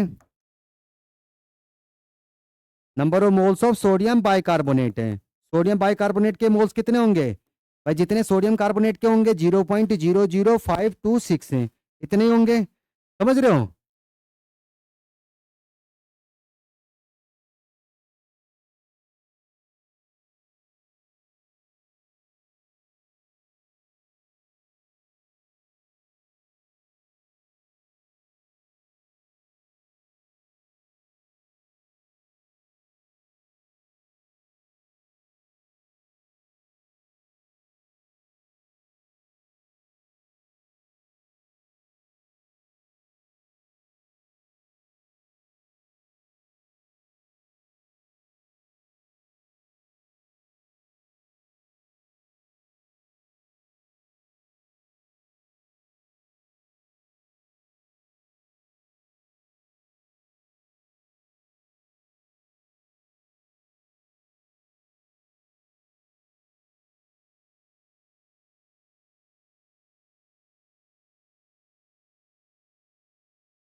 चलो ठीक है, करते हैं अब जरा रिएक्शन देख लेते हैं एक बार है। रिएक्शन देखो जरा, रिएक्शन देखो। तो हमें क्या करना है, यहाँ पे HCl की रिएक्शन करानी है इस मिक्सचर के साथ है। तो सोडियम कार्बोनेट के साथ रिएक्शन करेगा और सोडियम बाइकार्बोनेट के साथ भी रिएक्शन करेगा। तो दोनों के साथ रिएक्शन करेगा। तो देखो एक एक करके करते हैं। सोडियम कार्बोनेट के साथ, सोडियम कार्बोनेट प्लस में HCl gives to NaCl plus में H2O प्लस में CO2। ये रिएक्शन मिल जाएगी। तो सबसे पहले तो आप रिएक्शन को बैलेंस कर लो। 2 सोडियम है तो 2 सोडियम कर देता हूँ, ठीक है। 2 क्लोरीन हो गया, 2 क्लोरीन हो गया। आपके हाइड्रोजन कितने हो गए? 2 हाइड्रोजन, 2 हाइड्रोजन। और ऑक्सीजन कितने यहाँ पर? 3। तो ये रिएक्शन क्या हो गई? ये बैलेंस हो गई है, ठीक है। अब इस रिएक्शन के अकॉर्डिंग देखो जरा, जब आपका HCl के 2 मोल्स रिएक्ट करते हैं तो इसके यहाँ पर एक ही मोल रिएक्ट होता है। मतलब सोडियम कार्बोनेट के 1 मोल के साथ कंप्लीटली रिएक्ट कराने के लिए मुझे HCl के 2 मोल्स लेने पड़ेंगे। अब यहाँ पर देखो इस मिक्सचर के अंदर सोडियम कार्बोनेट के मोल्स कितने आए हैं? यहाँ पे 0.00526 आए हैं। तो जब सोडियम कार्बोनेट के इतने मोल्स होंगे तो इसके साथ कंप्लीटली रिएक्ट करने के लिए HCl के कितने मोल्स होंगे? तो देखो एक पे 2 है, एक पे कितना है? 2 है, ठीक है। तो इतने मोल्स के लिए कितना हो जाएगा? जब आपको एक का पता है तो आप कितने का भी निकाल सकते हो। तो सोडियम कार्बोनेट के इतने मोल के साथ रिएक्ट कराने के लिए, कंप्लीटली रिएक्ट कराने के लिए HCl के कितने मोल्स होने चाहिए? तो number of moles of HCl यहाँ पे कितने आ जाएंगे? 2 इंटू 0.00526 है, इतने मोल्स आ गए। आप समझ रहे हो? यानी कि HCl के इतने मोल्स होंगे तो ये फिर सोडियम कार्बोनेट के इतने मोल के साथ कंप्लीटली रिएक्ट कर जाएगा, ठीक है। तो ये तो सोडियम कार्बोनेट के साथ हो गया। इसी तरीके से सोडियम बाइकार्बोनेट के साथ भी करेंगे, क्योंकि इस मिक्सचर के अंदर दोनों कंपाउंड्स प्रेजेंट है और HCl दोनों के साथ रिएक्शन करेगा। सोडियम कार्बोनेट के साथ भी रिएक्शन करेगा और सोडियम बाइकार्बोनेट के साथ भी रिएक्शन करेगा। चलो फिर सोडियम बाइकार्बोनेट के साथ देखते हैं जरा एक बार। तो सोडियम बाइकार्बोनेट है NaHCO3 प्लस में HCl gives to NaCl plus में H2O प्लस में CO2। तो सेम रिएक्शन होगी। अब ये रिएक्शन पहले से ही बैलेंस है, हमें अब यहाँ पे कुछ नहीं करना है। आप समझ रहे हो? तो ये रिएक्शन क्या बैलेंस है। अब इस रिएक्शन के अकॉर्डिंग देखो, जब सोडियम बाइकार्बोनेट का 1 मोल रिएक्ट होता है तो HCl का 1 मोल रिएक्ट होता है, मतलब एक पे एक चल रहा है। अब मिक्सचर के अंदर सोडियम बाइकार्बोनेट के कितने मोल्स हैं? भाई सोडियम कार्बोनेट और सोडियम बाइकार्बोनेट ये दोनों इक्विमोलर अमाउंट्स में प्रेजेंट थे, दोनों के बराबर बराबर मोल्स थे ना। तो सोडियम कार्बोनेट के जितने मोल्स हैं उतने ही आपके सोडियम बाइकार्बोनेट के मोल्स हैं। अब 1 मोल के लिए 1 मोल HCl चाहिए मुझे। तो सोडियम बाइकार्बोनेट के इतने मोल्स के लिए मुझे कितने HCl डालना पड़ेगा? भाई इतना ही डालना पड़ेगा। तो number of moles of HCl कितना हो जाएगा? 0.00526 है। तो इसका मतलब है कि इस 1 ग्राम मिक्सचर के साथ कंप्लीटली रिएक्ट करने के लिए, इस 1 ग्राम मिक्सचर के साथ कंप्लीटली रिएक्ट करने के लिए मुझे HCl के टोटल मोल्स कितने डालने पड़ेंगे? टोटल मोल्स निकालो। तो HCl के टोटल मोल्स कितने आ जाएंगे? HCl के टोटल मोल्स कितने आ जाएंगे? भाई ये प्लस में ये, तो ये क्या हो जाएगा? 3 इंटू 0.00526 है, इतना आ गया। तो HCl के टोटल मोल्स हमें पता चल गए हैं। अब देखो इसकी मोलैरिटी दे रखी है 0.1 मोलर सॉल्यूशन है, तो मोलैरिटी का फॉर्मूला लगा के वहां से आप इसका वॉल्यूम पता कर सकते हो कि 1 ग्राम मिक्सचर के साथ HCl को कंप्लीटली रिएक्ट कराने के लिए मुझे उसका कितना वॉल्यूम ऐड करना पड़ेगा। ठीक है, तो लगा लो जरा इसका फॉर्मूला। अब मोलैरिटी का फॉर्मूला लगा लेते हैं। एक बार रुक जाओ जरा, इसे छोटा कर देते हैं थोड़ा सा।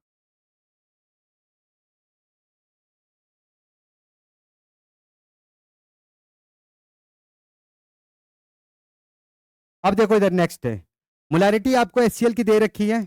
HCl की मोलैरिटी कितनी दे रखी है? 0.1 मोलर दे रखा है। ठीक है, अब मुझे यहां से क्या करना है, इसका वॉल्यूम निकालना है। तो कोई दिक्कत नहीं है, मोलैरिटी का फॉर्मूला लगा लो। तो वॉल्यूम क्या हो जाएगा?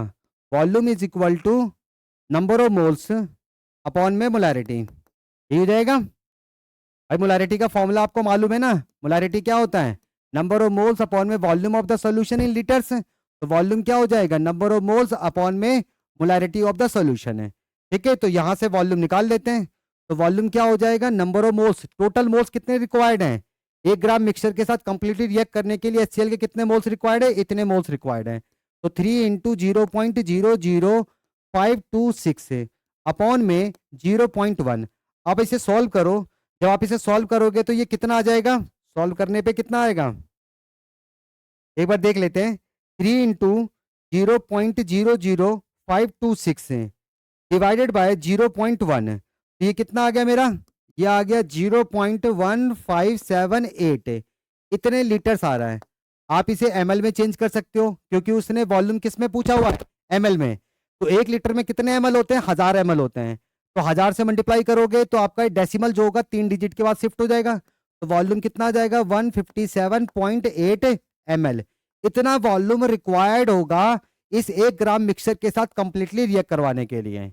इतनी बात समझ आ गई सबको? ठीक है ना, नोट करो, फिर आगे और कोई क्वेश्चंस करेंगे। नोट कर लो फटाफट। कर लिया सबने नोट? चलो अगला क्वेश्चन करते हैं, 10th क्वेश्चन। 10th क्वेश्चन देखो जरा। अगला क्वेश्चन 10th क्वेश्चन में क्या कहता है? 1 litre of A mixture of carbon monoxide and carbon dioxide is taken. तो मेरे पास एक मिक्सचर है जिसमें 2 गैसेस हैं। इसका वॉल्यूम दे रखा है 1 लीटर है, carbon monoxide and carbon dioxide है। अब हम क्या कर रहे हैं, इस मिक्सचर को पास कर रहे हैं। This mixture is pass through a tube containing red hot charcoal.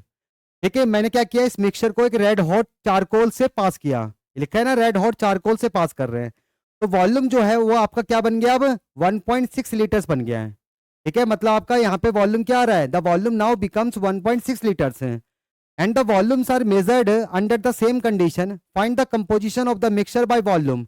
आपको पता करना है कि इस 1 लीटर मिक्सचर के अंदर कार्बन मोनोऑक्साइड का वॉल्यूम कितना है और कार्बन डाइऑक्साइड का कितना है। ठीक है, कोई दिक्कत नहीं है। अब देखो, जब आप इस मिक्सचर को रेड हॉट ट्यूब है जिसके अंदर हमारा रेड हॉट चारकोल है, तो जब आप इसे रेड हॉट चारकोल से पास करोगे तो कार्बन मोनोऑक्साइड का तो कुछ होगा नहीं, क्योंकि चारकोल जो होता है कार्बन, वो आपका एज ए रिड्यूसिंग एजेंट होता है। तो वो क्या करेगा? कार्बन डाइऑक्साइड को रिड्यूस करेगा। किसको रिड्यूस करेगा? कार्बन डाइऑक्साइड को रिड्यूस करेगा। किसके अंदर? कार्बन मोनोऑक्साइड में उसे रिड्यूस कर देगा। तो रिएक्शन क्या हो जाएगी? कार्बन डाइऑक्साइड प्लस में carbon gives to carbon monoxide, ठीक है। तो इस रिएक्शन को बैलेंस कर लेते हैं। तो ये रिएक्शन क्या हो गई है? बैलेंस हो गई है। 2 कार्बन 2 कार्बन 2 ऑक्सीजन 2 ऑक्सीजन है। तो देखो रिएक्शन आपकी क्या हो गई है? बैलेंस हो गई है। ठीक है, तो जब हम इस मिक्सचर को 1 लीटर मिक्सचर को जिसमें हमारा carbon monoxide and carbon dioxide present है, जब हम इसे रेड हॉट चारकोल से पास करेंगे, चारकोल मतलब कार्बन, ये आपका एज ए रिड्यूसिंग एजेंट की तरह काम कर रहा है। ठीक है, ये क्या आपका रिड्यूसिंग एजेंट, तो कार्बन डाइऑक्साइड को ये रिड्यूस करता है किसके अंदर? कार्बन मोनोऑक्साइड में रिड्यूस करता है। अब उस 1 लीटर मिक्सचर के अंदर मुझे नहीं पता है कि कार्बन मोनोऑक्साइड कितना है, कार्बन डाइऑक्साइड कितना है, ये तो मुझे निकालना ही है ना। तो मैं सपोज कर लेता हूं कि उस 1 लीटर मिक्सचर के अंदर कार्बन डाइऑक्साइड कितना प्रेजेंट है? x लीटर प्रेजेंट है। कितना प्रेजेंट है? x लीटर प्रेजेंट है।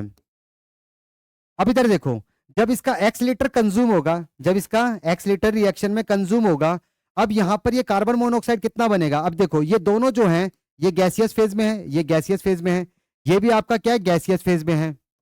ठीक है ना, ये दोनों आपका गैसियस फेज में। कार्बन तो आपको पता है कि सॉलिड होता है, ये तो सॉलिड है, तो इसके लिए तो वॉल्यूम हम लेते नहीं और हमें इससे कोई मतलब भी नहीं है।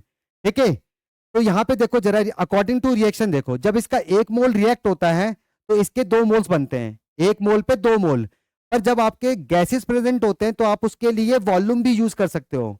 ये जो स्टोइकोमेट्रिक कोफिशिएंट होता है गैसेस के लिए मोल के साथ साथ वॉल्यूम को भी रिप्रेजेंट करता है, ठीक है। तो यहाँ पे क्या हो रहा है कि इसका एक वॉल्यूम जब रिएक्ट होता है तो इसका 2 वॉल्यूम बनता है। अब मैंने उस 1 लीटर मिक्सचर के अंदर कार्बन डाइऑक्साइड कितना मान लिया, x लीटर मान लिया है।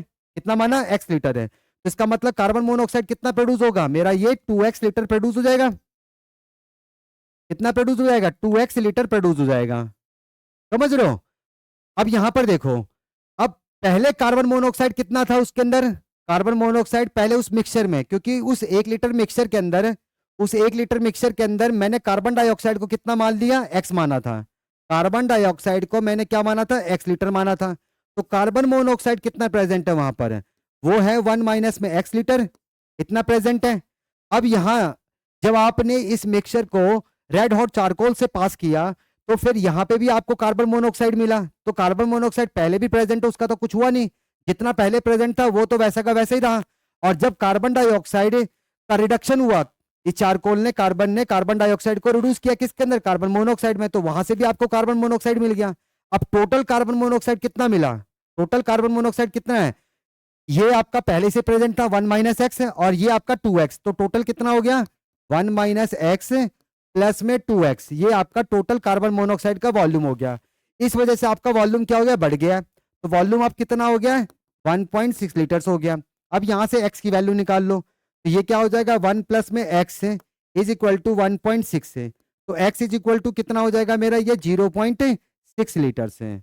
आप समझ रहे हो। तो इस मिक्सचर के अंदर कार्बन डाइऑक्साइड कितना आ रहा है, उस 1 लीटर मिक्सचर के अंदर कार्बन डाइऑक्साइड कितना आ गया 0.6 लीटर्स आ गया। और कार्बन मोनोऑक्साइड कितना हो गया, कार्बन मोनोऑक्साइड कितना हो गया 0.4 लीटर्स। समझ रहे हो। तो यही हमें कंपोजिशन बताना था और ये कंपोजिशन हमें वॉल्यूम में बताना था। तो हमने दोनों का कंपोजिशन वॉल्यूम में बता दिया कि उस 1 लीटर मिक्सचर के अंदर आपका कार्बन डाइऑक्साइड कितना है 0.6 लीटर और कार्बन मोनोऑक्साइड कितना है 0.4 लीटर से। बात समझ रहे हो, नोट करो, फिर आगे करते हैं नेक्स्ट क्वेश्चन। कर लिया सबने नोट, चलो अगला क्वेश्चन करते हैं 11th क्वेश्चन। 11th क्वेश्चन देखो जरा, वो भी अच्छा क्वेश्चन है 11th, इसी से मिलता जुलता क्वेश्चन है। देखो इधर 11th क्वेश्चन देखो जरा। 11th question, 1 litre of CO2 is pass through red hot coke. मतलब हमने कार्बन डाइऑक्साइड को क्या किया है, रेड हॉट चारकोल, वही जो अभी अभी आपने पढ़ा है, रेड हॉट चारकोल मतलब कार्बन के थ्रू इसको पास कर रहे हो, ठीक है। तो आपको पता है कि carbon as a reducing agent की तरह काम करता है। कार्बन डाइऑक्साइड को रिड्यूस कर देगा किसके अंदर, कार्बन मोनोऑक्साइड में रिड्यूस कर देगा। कार्बन डाइऑक्साइड को कार्बन जो है वो रिड्यूस कर देता है किसमें, कार्बन में। तो 2 कार्बन, आपको 2 कार्बन मोनोऑक्साइड मिल जाएगा, है ना। कार्बन जो है कार्बन डाइऑक्साइड को रिड्यूस कर देता है किसके अंदर, कार्बन मोनोऑक्साइड में रिड्यूस कर देता है। तो ये रिएक्शन आपकी बैलेंस हो गई है, ठीक है। अब उस 1 लीटर आपको ये CO2 जो दे रखा है, 1 लीटर जो CO2 दे रखा है, इसको हम पास कर रहे हैं कार्बन से। एंड आगे क्या कहता है, the volume now becomes 1.4 litres at the same temperature and pressure, then what will be the composition of the product. आपको प्रोडक्ट का कंपोजिशन बताना है।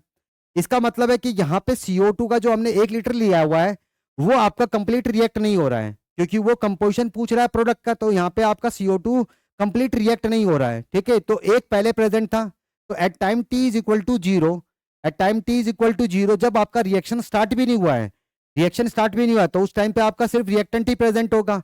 और आपको मालूम है कि ये गैसियस स्टेट में है और ये भी गैसियस स्टेट के अंदर है, ठीक है। ये तो सॉलिड में है, तो इसके लिए तो आप वॉल्यूम लोगे नहीं, जो गैसियस स्टेट के अंदर है उसी के लिए आप वॉल्यूम कंसीडर करोगे, ठीक है। तो at time t is equal to 0 जब आपका रिएक्शन स्टार्ट भी नहीं हुआ है, तो वहां पे आपका सिर्फ क्या होगा, रिएक्टेंट ही प्रेजेंट होगा। तो इसका 1 लीटर है, कितना है 1 लीटर, जो कि क्वेश्चन में गिवन है, ठीक है। और प्रोडक्ट क्या होगा 0 होगा, क्योंकि रिएक्शन स्टार्ट ही नहीं हुई है। जब तक आपका रिएक्टेंट रिएक्ट नहीं करेगा तब तक आपका प्रोडक्ट बनेगा नहीं। रिएक्टेंट के मॉलिक्यूल्स में जब तक आपकी कॉलिजन स्टार्ट नहीं होगी तब तक आपका प्रोडक्ट बनेगा नहीं, ठीक है ना। तो रिएक्टेंट के मॉलिक्यूल्स में कॉलिजन्स होनी बहुत जरूरी है। जब कॉलिजन्स होती हैं तभी वो रिएक्टेंट जो है प्रोडक्ट में कन्वर्ट होता है, समझ रहे हो। तो मान लो किसी पर्टिकुलर टाइम t पर ये रिएक्ट हुआ, और कितना रिएक्ट हुआ, मान लो x रिएक्ट हुआ, तो बच कितना गया 1 माइनस में x लीटर, ये बच गया। अब ये बना कितना, अकॉर्डिंग टू अब स्टोइकोमेट्रिक कोएफिशिएंट वो देखना है आपको। 1 मोल पे जब इसका 1 मोल रिएक्ट होता है तो इसके 2 मोल्स बनते हैं।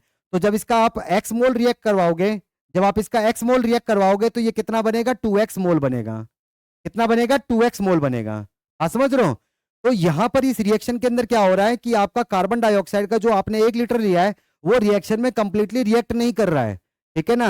अगर वो रिएक्ट करता तो इस तरीके से वो पूछता भी नहीं, ठीक है ना, इस तरीके से वो पूछता भी नहीं। यहाँ पे लिखा है ना, then what will be the composition of the product, product का कंपोजिशन बताना है। तो इसका मतलब रिएक्टेंट कंप्लीटली रिएक्ट ही नहीं हो रहा, ठीक है ना, कंप्लीटली रिएक्ट ही नहीं हो रहा है। तो हमने वही किया है कि भाई 1 लीटर पहले स्टार्टिंग में प्रेजेंट था जब time t is equal to 0 था, जब आपका रिएक्शन स्टार्ट ही नहीं हुआ है, तो वहां पे प्रोडक्ट क्या आपका 0। किसी पर्टिकुलर टाइम t पर आपका ये जो है x लीटर रिएक्ट कर गया, तो बचा कितना, 1 माइनस में x में बचा, 1 माइनस x बचा। और ये बना कितना, अब ये कितना बनेगा, ये अकॉर्डिंग टू स्टोइकोमेट्रिक कोफिशिएंट होगा। भाई जो इनके स्टोइकोमेट्रिक कोफिशिएंट है उसी से तो डिसाइड होता है कि प्रोडक्ट कितना बनेगा। अब यहाँ पे देखो, जब इसका 1 मोल रिएक्ट होता है तो इसके 2 मोल्स प्रोड्यूस होते हैं, 1 मोल पे 2 मोल मिलता है, तो x पे कितना मिलेगा, 2x मिलेगा, ठीक है, तो 2x मिल गया। अब यहाँ पे देखो, इस पर्टिकुलर टाइम पर आपको बीकर में इसका इतना वॉल्यूम मिलेगा और इसका इतना वॉल्यूम मिलेगा, तो टोटल वॉल्यूम कितना हो गया, ठीक है ना, तभी तो वॉल्यूम बढ़ रहा है, 1.4 लीटर्स आ रहा है। तो टोटल वॉल्यूम कितना हो गया है, 1 माइनस एक्स प्लस में 2x इज इक्वल टू कितना हो जाएगा, 1.4। तो ये कितना आ गया आपका, 1 प्लस में x इज इक्वल टू 1.4। तो x की वैल्यू कितनी हो जाएगी, इसे माइनस करेंगे तो 0.4 हो जाएगा, ठीक है, ये आपका 0.4 आ गया। इतनी बात समझ आ गई है। अब यहाँ पे देखो, उसने पूछा है कि जब आपका रिएक्शन होगा तब बताओ कि प्रोडक्ट का कंपोजिशन क्या होगा। तो फिर आपका जो प्रोडक्ट होगा, मतलब at the end of the reaction, यहाँ पे रिएक्शन वैसे भी कंप्लीट हो नहीं रही है, ठीक है ना, जिस भी पर्टिकुलर टाइम पर आप चेक करने जा रहे हो तो वहां पर आपको carbon monoxide and carbon dioxide दोनों ही मिलेंगे, दोनों ही मिलेंगे। तो कार्बन डाइऑक्साइड कितना मिलेगा, तो देखो कार्बन डाइऑक्साइड कितना है यहाँ पर, 1 माइनस में x है और x की वैल्यू हमारी आ चुकी है। तो कार्बन डाइऑक्साइड कितना मिलेगा, कार्बन डाइऑक्साइड कितना मिलेगा, 1 माइनस 0.4, तो ये कितना हो जाएगा, 0.6 लीटर मिलेगा। कार्बन डाइऑक्साइड 0.6 लीटर मिलेगा। कार्बन मोनोऑक्साइड कितना मिलेगा, कार्बन मोनोऑक्साइड कितना मिलेगा, ये 2x है और x की वैल्यू कितनी है, 0.4, तो ये कितना हो जाएगा, 0.8 लीटर है। हाँ समझ रहे हो, तो कार्बन डाइऑक्साइड 0.6 लीटर है और कार्बन मोनोऑक्साइड 0.8 लीटर है। तो कौन सा ऑप्शन सही है, ये तो गलत है, ये भी गलत है, क्योंकि आपका इस पर्टिकुलर टाइम पर, किसी भी पर्टिकुलर टाइम पर हो सकता है, 10 मिनट हो सकता है, 20 मिनट हो सकता है, 30 मिनट हो सकता है, मुझे नहीं पता। और यहाँ पे ये कंफर्म है कि आपका रिएक्टेंट जो है कंप्लीटली रिएक्ट नहीं हो रहा है, ठीक है ना, कंप्लीटली रिएक्ट नहीं हो रहा। अगर कंप्लीटली रिएक्ट हो रहा था तो इस तरीके से पूछता भी नहीं और आपका वॉल्यूम बढ़ता भी नहीं, ठीक है ना, बात समझ रहे हो, वॉल्यूम यहाँ पे बढ़ता भी नहीं। यहाँ देखो थर्ड ऑप्शन देखो, 0.6 लीटर CO2, 0.6 लीटर CO2, ठीक है, 0.8 लीटर कार्बन मोनोऑक्साइड, ये बिल्कुल सही है। तो सी ऑप्शन आपका बिल्कुल करेक्ट है, सी ऑप्शन बिल्कुल आपका करेक्ट है। तो देखो दोनों क्वेश्चन आपके एक जैसे ही हैं। इससे पहले वाला जो क्वेश्चन हमने किया था वो भी ऐसा है, पर वहां पे मैंने क्या किया, कंप्लीट रिएक्शन करवाया, कंप्लीट रिएक्शन, और उसी बेसिस पर आपको मिक्सचर के अंदर, उस 1 लीटर मिक्सचर के अंदर जो कि carbon monoxide and carbon dioxide का मिक्सचर था, उसमें आपको उसका कंपोजिशन बताना था बाय वॉल्यूम में, ठीक है ना। तो वहां पे कार्बन डाइऑक्साइड को जब हमने रिड्यूस कराया with the help of charcoal carbon, तो कार्बन मोनोऑक्साइड में कन्वर्ट हुआ, तो वहां पे मैंने उसे कंप्लीटली रिएक्ट करवा दिया, कंप्लीटली रिएक्ट करवाया, ठीक है ना, कि जब उसका x लीटर रिएक्ट होगा तो वो कितना बनेगा, 2x लीटर बनेगा। समझ रहे हो। अब कार्बन मोनोऑक्साइड मिक्सचर में पहले से भी प्रेजेंट था और कार्बन डाइऑक्साइड जब रिड्यूस हुआ इनटू कार्बन मोनोऑक्साइड तो वहां से भी आपको कार्बन मोनोऑक्साइड मिला। तो टोटल हमने क्या किया, ऐड करा और उसे जो क्वेश्चन में गिवन वॉल्यूम था, जो वॉल्यूम बढ़ रहा था, उसको बराबर कर दिया, ठीक है। तो वहां से फिर हमने एक्स की वैल्यू निकाल ली थी, समझ रहे हो। लेकिन ये वाला क्वेश्चन जो है बिल्कुल थोड़ा अलग है, थोड़ा अलग है। यहाँ पे रिएक्टेंट कंप्लीटली रिएक्ट नहीं हो रहा है, तो at the end of the reaction आपको दोनों ही मिलेंगे, रिएक्टेंट का भी अमाउंट मिलेगा और प्रोडक्ट का भी अमाउंट मिलेगा, ठीक है, कार्बन मोनोऑक्साइड भी मिलेगा और कार्बन डाइऑक्साइड भी मिलेगा। पर यहाँ पे जो अमाउंट होगा वॉल्यूम के टर्म्स में होगा। अमाउंट मोल्स में भी निकाल सकते हो, मास में भी निकाल सकते हो, वॉल्यूम में भी निकाल सकते हो। और गैस के लिए हम वॉल्यूम में निकाल सकते हैं बिल्कुल, सॉलिड के लिए तो वॉल्यूम हम कंसीडर ही नहीं करते, ठीक है ना, बात समझ रहे हो। नोट करो फटाफट, फिर लास्ट क्वेश्चन करते हैं। 11th क्वेश्चन हो गया, अब 12th क्वेश्चन करेंगे तो ये हमारा कंप्लीट हो जाएगा। फिर इसके बाद हम परसेंटेज प्योरिटी, परसेंटेज यील्ड के, ठीक है ना, टॉपिक्स को कवर करेंगे, उसके बेसिस पे क्वेश्चंस करेंगे, उसके बाद फिर लिमिटिंग रीजन पे आएंगे, ठीक है ना, उसके बाद लिमिटिंग रीजन पे। तो फटाफट नोट करो, इसे जल्दी से कंप्लीट करते हैं। क्वेश्चन और रहता है वो करते हैं। अब वो भी अच्छा क्वेश्चन है, वो प्रेशर के ऊपर है, प्रेशर के ऊपर। तो देखो हमने मोल में कर लिया, मास में कर लिया, वॉल्यूम में कर लिया है, और फिर आपका अब प्रेशर में देखते हैं जरा। तो ये आपको एक्सप्रेशन लिखना आना चाहिए, एक्सप्रेशन लिखना आना चाहिए। अगर ये एक्सप्रेशन आपको लिखना आता है तो इसमें कोई गलती नहीं होगी। पर याद रखना, जब भी आप इस तरह के क्वेश्चंस करते हो ना, तो अकॉर्डिंग टू स्टोइकोमेट्रिक कोफिशिएंट करा करो, अकॉर्डिंग टू स्टोइकोमेट्रिक कोफिशिएंट से, क्योंकि जो रिएक्टेंट एंड प्रोडक्ट के स्टोइकोमेट्रिक कोफिशिएंट्स होते हैं उसी को देख के हमें पता लगता है कि रिएक्टेंट एक्चुअल में कितना रिएक्ट हो रहा है और प्रोडक्ट कितना बन रहा है। ठीक है, क्वेश्चन में डेटा तो जो मर्जी दे सकता है, वो तो क्वेश्चन टू क्वेश्चन वेरी करता है, उसमें कोई दिक्कत नहीं है। ठीक है ना, ऐसा नहीं कि आपको क्वेश्चन के अंदर जो डेटा दे रखा है आप उसी से स्टार्ट करोगे, ये गलती कभी मत करना। पहले रिएक्शन देखो, रिएक्शन में जो भी स्टोइकोमेट्रिक कोफिशिएंट्स होते हैं उसी से डिसाइड होता है, उसी से, ठीक है ना, आपको आगे बढ़ना है। ठीक है, उसी से आगे बढ़ना है, वही तो एक्चुअल में बताते हैं कि रिएक्टेंट के इतने मोल्स रिएक्ट होंगे और प्रोडक्ट के इतने मोल्स बनेंगे। ठीक है ना, नोट करो। फिर लास्ट क्वेश्चन करते हैं प्रेशर का, लास्ट क्वेश्चन करेंगे प्रेशर का।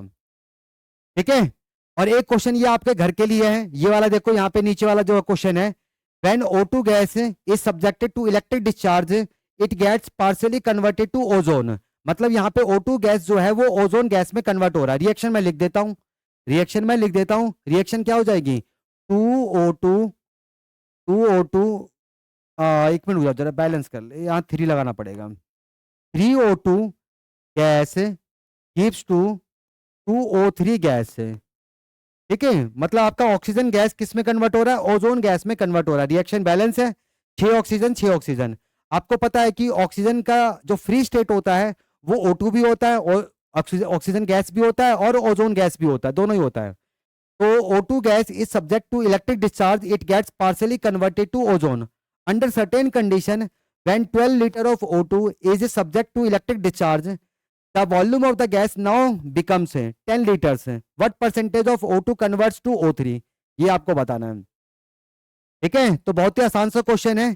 यहाँ पे भी आप क्या करोगे, यहाँ पे आप क्या करोगे, 12 लीटर आपको O2 दे रखा है, तो 12 लीटर में से मान लो कि x लीटर उसका रिएक्ट हो गया, x लीटर क्या हो गया, उसका रिएक्ट हो गया, तो आपका ओजोन कितना बनेगा, वही फिर मैं फिर से वही कह रहा हूं। ठीक है, वही फिर कह रहा हूं भाई, क्वेश्चन में डेटा वो जो मर्जी दे सकता है, ये कभी भी बदल जाता है, कभी भी बदल जाता है, आप इसे चेंज कर सकते हो, क्वेश्चन टू क्वेश्चन ये डेटा वेरी करता है। ठीक है, बात समझ रहे हो। लेकिन जब भी ये रिएक्शन करेगा तो यहाँ पे इसके जब 3 मोल्स रिएक्ट होंगे तो इसके 2 मोल्स बनेंगे, 3 मोल पे 2 मोल बनता है, तो 1 मोल पे कितना बनेगा, 2/3 बनेगा। ठीक है ना, 3 मोल पे 2 मोल बनते हैं, तो 1 मोल पे कितना बनेगा, 2/3 बनेगा। ठीक है, अब 12 लीटर दे रखा है, 12 में से मान लो कि x लीटर रिएक्ट हो गया, x लीटर रिएक्ट हो गया, तो बनेगा कितना, वो 2 इंटू एक्स अपॉन में 3, इतना ही तो बनेगा। ठीक है, तो इस बेसिस पे कर लो, आप जरा निकाल लो, यहां से आपको पता चल जाएगा कि आपका O2 का O3 में कितना परसेंटेज कन्वर्ट हो रहा है, कितना परसेंटेज कन्वर्ट हो रहा है, समझ रहे हो। ठीक है ना, तो ये आपके लिए क्वेश्चन है, खुद से ट्राई करना, नहीं होगा तो मैं खुद बता दूंगा। ठीक है ना, नेक्स्ट क्लास में करवा दूंगा। ठीक है, खुद से ट्राई करना। चलो फटाफट इसे नोट करो और फिर अगला क्वेश्चन करते हैं, लास्ट क्वेश्चन। चलो आ जाओ, अगला क्वेश्चन देखो, लास्ट क्वेश्चन है। पहले जरा इसे छोटा कर लेते थोड़ा भाई,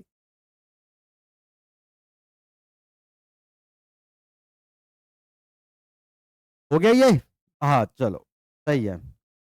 अब आ जाओ, देखो जरा, ये प्रेशर वाला क्वेश्चन है, देखो इधर, a mixture of methane gas and acetylene gas occupied a certain volume. इन्होंने एक सर्टेन वॉल्यूम ऑक्यूपाई कर रखा है at a total pressure equal to 63 torr and same gas mixture was burn to CO2 and H2O।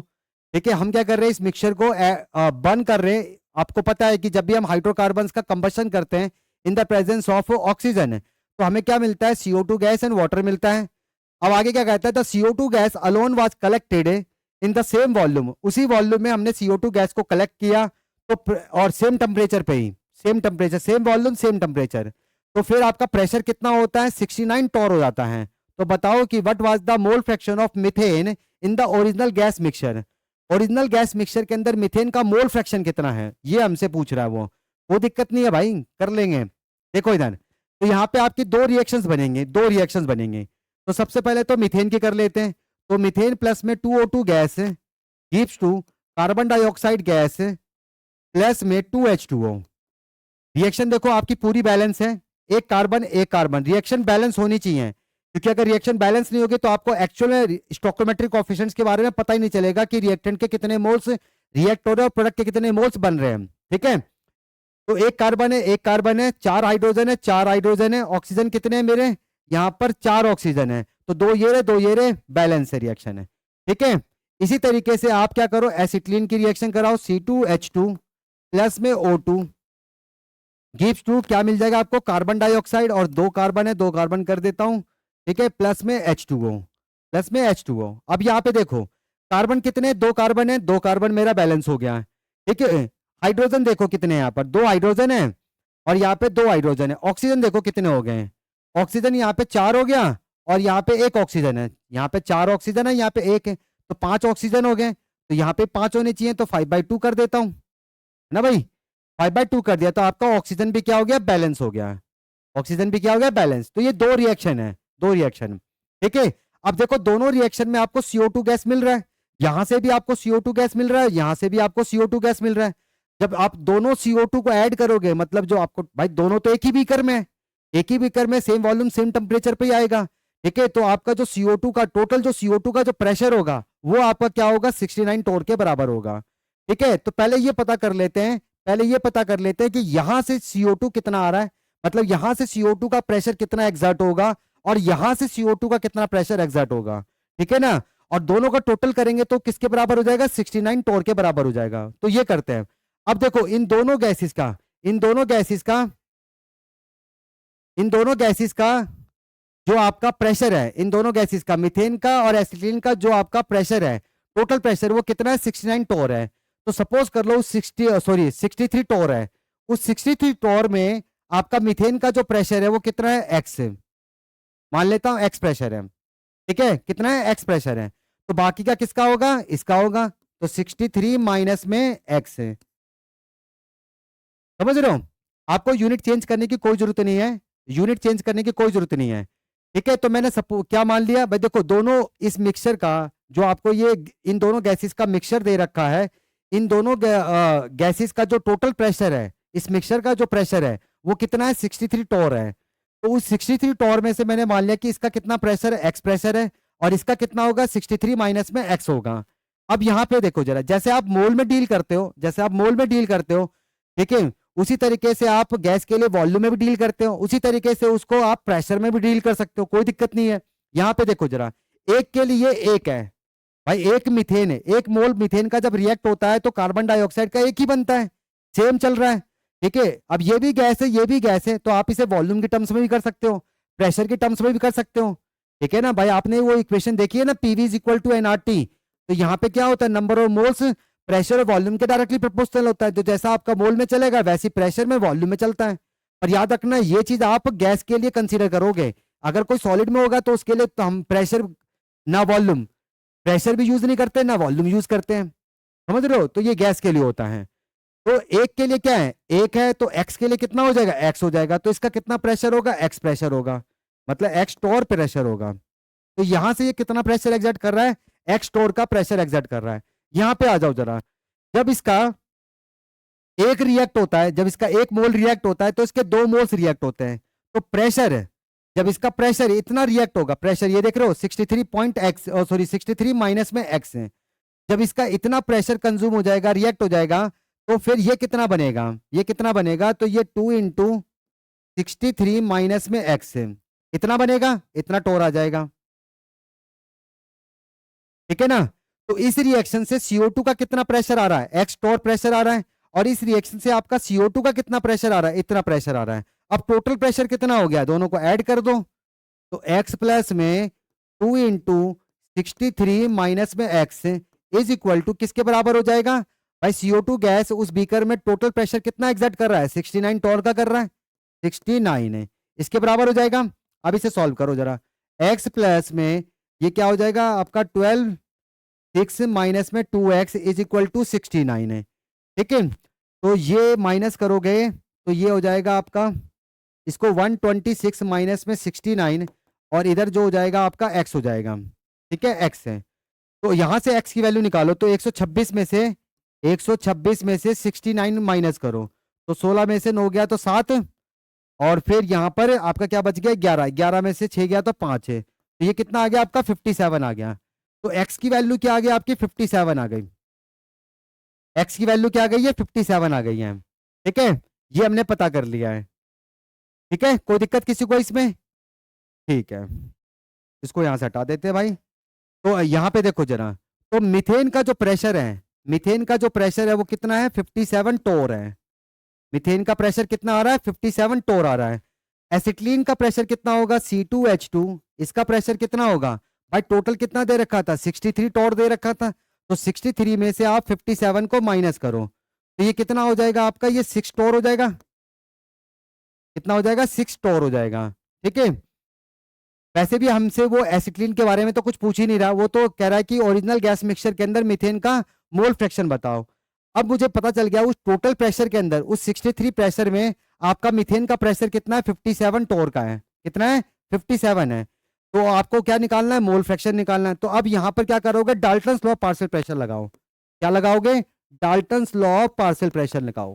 Dalton's law of partial pressure, ये आप लगाओ, partial pressure. और ये क्या कहता है, Dalton's law of partial pressure क्या कहता है, किसी भी गैस का जो प्रेशर होता है, पार्शियल प्रेशर, ये मान लो, ठीक है, मैं गैस क्या ले रहा हूँ, वैसे लेना तो गैस वैसे ले लो, गैस है। तो किसी भी गैस का पार्शियल प्रेशर क्या होता है, टोटल प्रेशर का अगर मैं मोल फ्रैक्शन लूं, मतलब टोटल प्रेशर को अगर मैं मोल फ्रैक्शन से, उसके मोल फ्रैक्शन से मल्टीप्लाई करूं, तो मुझे उस गैस का, उस इंडिविजुअल गैस का क्या मिल जाएगा, पार्शियल प्रेशर मिल जाएगा, कि वो गैस इंडिविजुअली कितना प्रेशर एग्जर्ट कर रहा है। ठीक है। तो अगर मैं टोटल प्रेशर, जैसे मान लो कि इस कमरे के अंदर ही आपके दो गैसेज हैं, दो गैसेज हैं, ठीक है, तो आपको टोटल प्रेशर पता है दोनों का, दोनों का टोटल प्रेशर पता है। ठीक है। तो अगर आप क्या करोगे, इस कमरे के अंदर जो भी आपकी गैस है, जो भी गैस है, जितना वो अमाउंट में प्रेजेंट होगा, जैसे मोल फ्रैक्शन की टर्म्स में ही बात कर लेते हैं, ठीक है ना, मोल फ्रैक्शन मतलब वॉल्यूम परसेंटेज ही तो होता है, मोल फ्रैक्शन मतलब वॉल्यूम परसेंटेज है। तो आपको अगर पता है कि उसका वॉल्यूम परसेंटेज कितना है, मतलब 100 में उसका वॉल्यूम कितना है, ठीक है, या एक मोल में, टोटल एक मोल में उसका कितना मोल प्रेजेंट है, मोल फ्रैक्शन है, दोनों तो एक ही चीज होती है। तो अगर आपको ये पता है कि वो कितना प्रेजेंट है और उसे अगर टोटल से मल्टीप्लाई करोगे तो आपको उस गैस का ही तो पार्शियल प्रेशर मिलेगा। ठीक है ना, तो आप उस गैस का पार्शियल प्रेशर ऐसे निकालते हो, मोल फ्रैक्शन ऑफ द गैस है। तो आपसे ये पूछ रहा है कि भाई गैस का पार्शियल प्रेशर क्या होगा, तो निकाल लेते भाई, जरा निकाल लो भाई। तो ये क्या आ जाएगा भाई, गैस का पार्शियल प्रेशर क्या आ जाएगा, अब बताओ। यहां से गैस का पार्शियल प्रेशर क्या आ जाएगा, partial pressure of the gas is equal to, sorry, mole fraction of the gas, partial pressure तो हमें पहले से पता है, mole fraction of the gas क्या हो जाएगा, तो partial pressure of the gas upon में टोटल प्रेशर, अपॉन में कितना, टोटल प्रेशर है। तो partial pressure of the gas कितना है आपका, 57 है। ठीक है। और टोटल प्रेशर कितना है, टोटल प्रेशर कितना है आपका, 63 है। कितना है, 63। ठीक है। तो देख लो भाई कौन सा ऑप्शन सही है। अगर मैं इसको कितने से काटूं, 3 से काट दूं इसको, अगर मैं इसको 3 से काटता हूं तो ये मेरा कट जाएगा कितने में, ये 19 हो जाएगा, और ये मेरा कितना हो जाएगा, 2 1 हो जाएगा। तो ये कितना आ गया मेरा, 19 अपॉन में 21 आ गया। ठीक है ना। तो आपका मीथेन गैस का जो मोल फ्रैक्शन है उस गैसियस मिक्सचर के अंदर कितना है, 19 अपॉन में 21 है। तो मोल फ्रैक्शन कैसे निकाला है, मोल फ्रैक्शन कैसे निकाला वो समझ में आया। Dalton's law of partial pressure से आप किसी भी गैस का पार्शियल प्रेशर निकाल सकते हो। तो Dalton's law of partial pressure क्या कहता है कि भाई किसी भी गैस का पार्शियल प्रेशर क्या होता है, भाई टोटल प्रेशर को अगर मैं उसके वॉल्यूम परसेंटेज से मल्टीप्लाई करूं, उसके मोल फ्रैक्शन से मल्टीप्लाई करूं, भाई वो उस जो भी आपका बीकर है, चाहे एक रूम है, इसमें जितना भी वो गैस प्रेजेंट है, अगर आप टोटल प्रेशर से उसे मल्टीप्लाई करोगे तो आपको उस गैस का इंडिविजुअल प्रेशर मिल जाएगा। ठीक है। तो यहां से आप क्या करोगे, उस गैस का मोल फ्रैक्शन निकाल लोगे। तो मोल फ्रैक्शन आपका कितना आ गया, ये 19 अपॉन में 21 आ गया। तो कौन सा ऑप्शन करेक्ट है आपका, ए ऑप्शन करेक्ट है, ए ऑप्शन आपका करेक्ट है। समझ गए। तो ये आपके 12 क्वेश्चन है। तो स्टोइकोमेट्री के ऊपर मैंने आपको हर टाइप के क्वेश्चंस करा दिए हैं। मोल के ऊपर क्वेश्चंस हो गए हैं, ठीक है, मास के ऊपर हो गया, वॉल्यूम के ऊपर हो गया है, और फिर यहाँ पर मैंने आपको अलग से ही एक वॉल्यूम जो गैस के लिए यूज करते हैं रिएक्शन के टाइप में, ठीक है, प्रेशर के, इसमें प्रेशर के हमने टर्म्स में कर लिया है। तो हर तरह के क्वेश्चंस लगभग हमने कर लिए हैं इसके अंदर। ठीक है। अब इसमें अभी और भी चीजें आपकी रहती हैं, जैसे परसेंटेज प्योरिटी क्या होता है, परसेंटेज यील्ड क्या होता है, और लिमिटिंग रेजेंट है। अभी ये चीजें अभी इंक्लूड नहीं हुई हैं। ये सारी चीजें किसके अंदर आती हैं, इसी स्टोइकोमेट्री के अंदर ही आती हैं। ठीक है ना। तो ये सब जब आता है तो फिर स्टोइकोमेट्री के क्वेश्चंस बहुत अच्छे बनने लग जाते हैं। ठीक है ना। स्टोइकोमेट्री के क्वेश्चंस होते हैं बहुत अच्छे अच्छे होते हैं, पर ये सारी चीजें जब आती हैं तब, ठीक है ना, क्योंकि जब ये परसेंटेज प्योरिटी, परसेंटेज यील्ड और लिमिटिंग एजेंट ये सारी चीजें आएंगी, तो फिर क्या होगा, ये सब तो चलता ही रहेगा, आपको वो चीज भी कंसीडर करनी पड़ेगी, वो चीज भी आपको देखनी पड़ेगी। तो इसीलिए इसके बेसिस पे क्वेश्चंस बहुत अच्छे अच्छे बनते हैं। ठीक है ना। तो आज की वीडियो में इतना ही करेंगे, मिलते हैं फिर नेक्स्ट क्लास में। गुड बाय, जहां पे हम परसेंटेज प्योरिटी, परसेंटेज यील्ड के बारे में पढ़ेंगे, और फिर उसका लिमिटिंग एजेंट के लिए अलग से क्लास करेंगे, क्योंकि वो इंपॉर्टेंट टॉपिक है वैसे तो, और सारे ही हैं। ठीक है ना, लिमिटिंग के लिए अलग से करेंगे। नेक्स्ट क्लास में हम परसेंटेज प्योरिटी, परसेंटेज यील्ड करेंगे।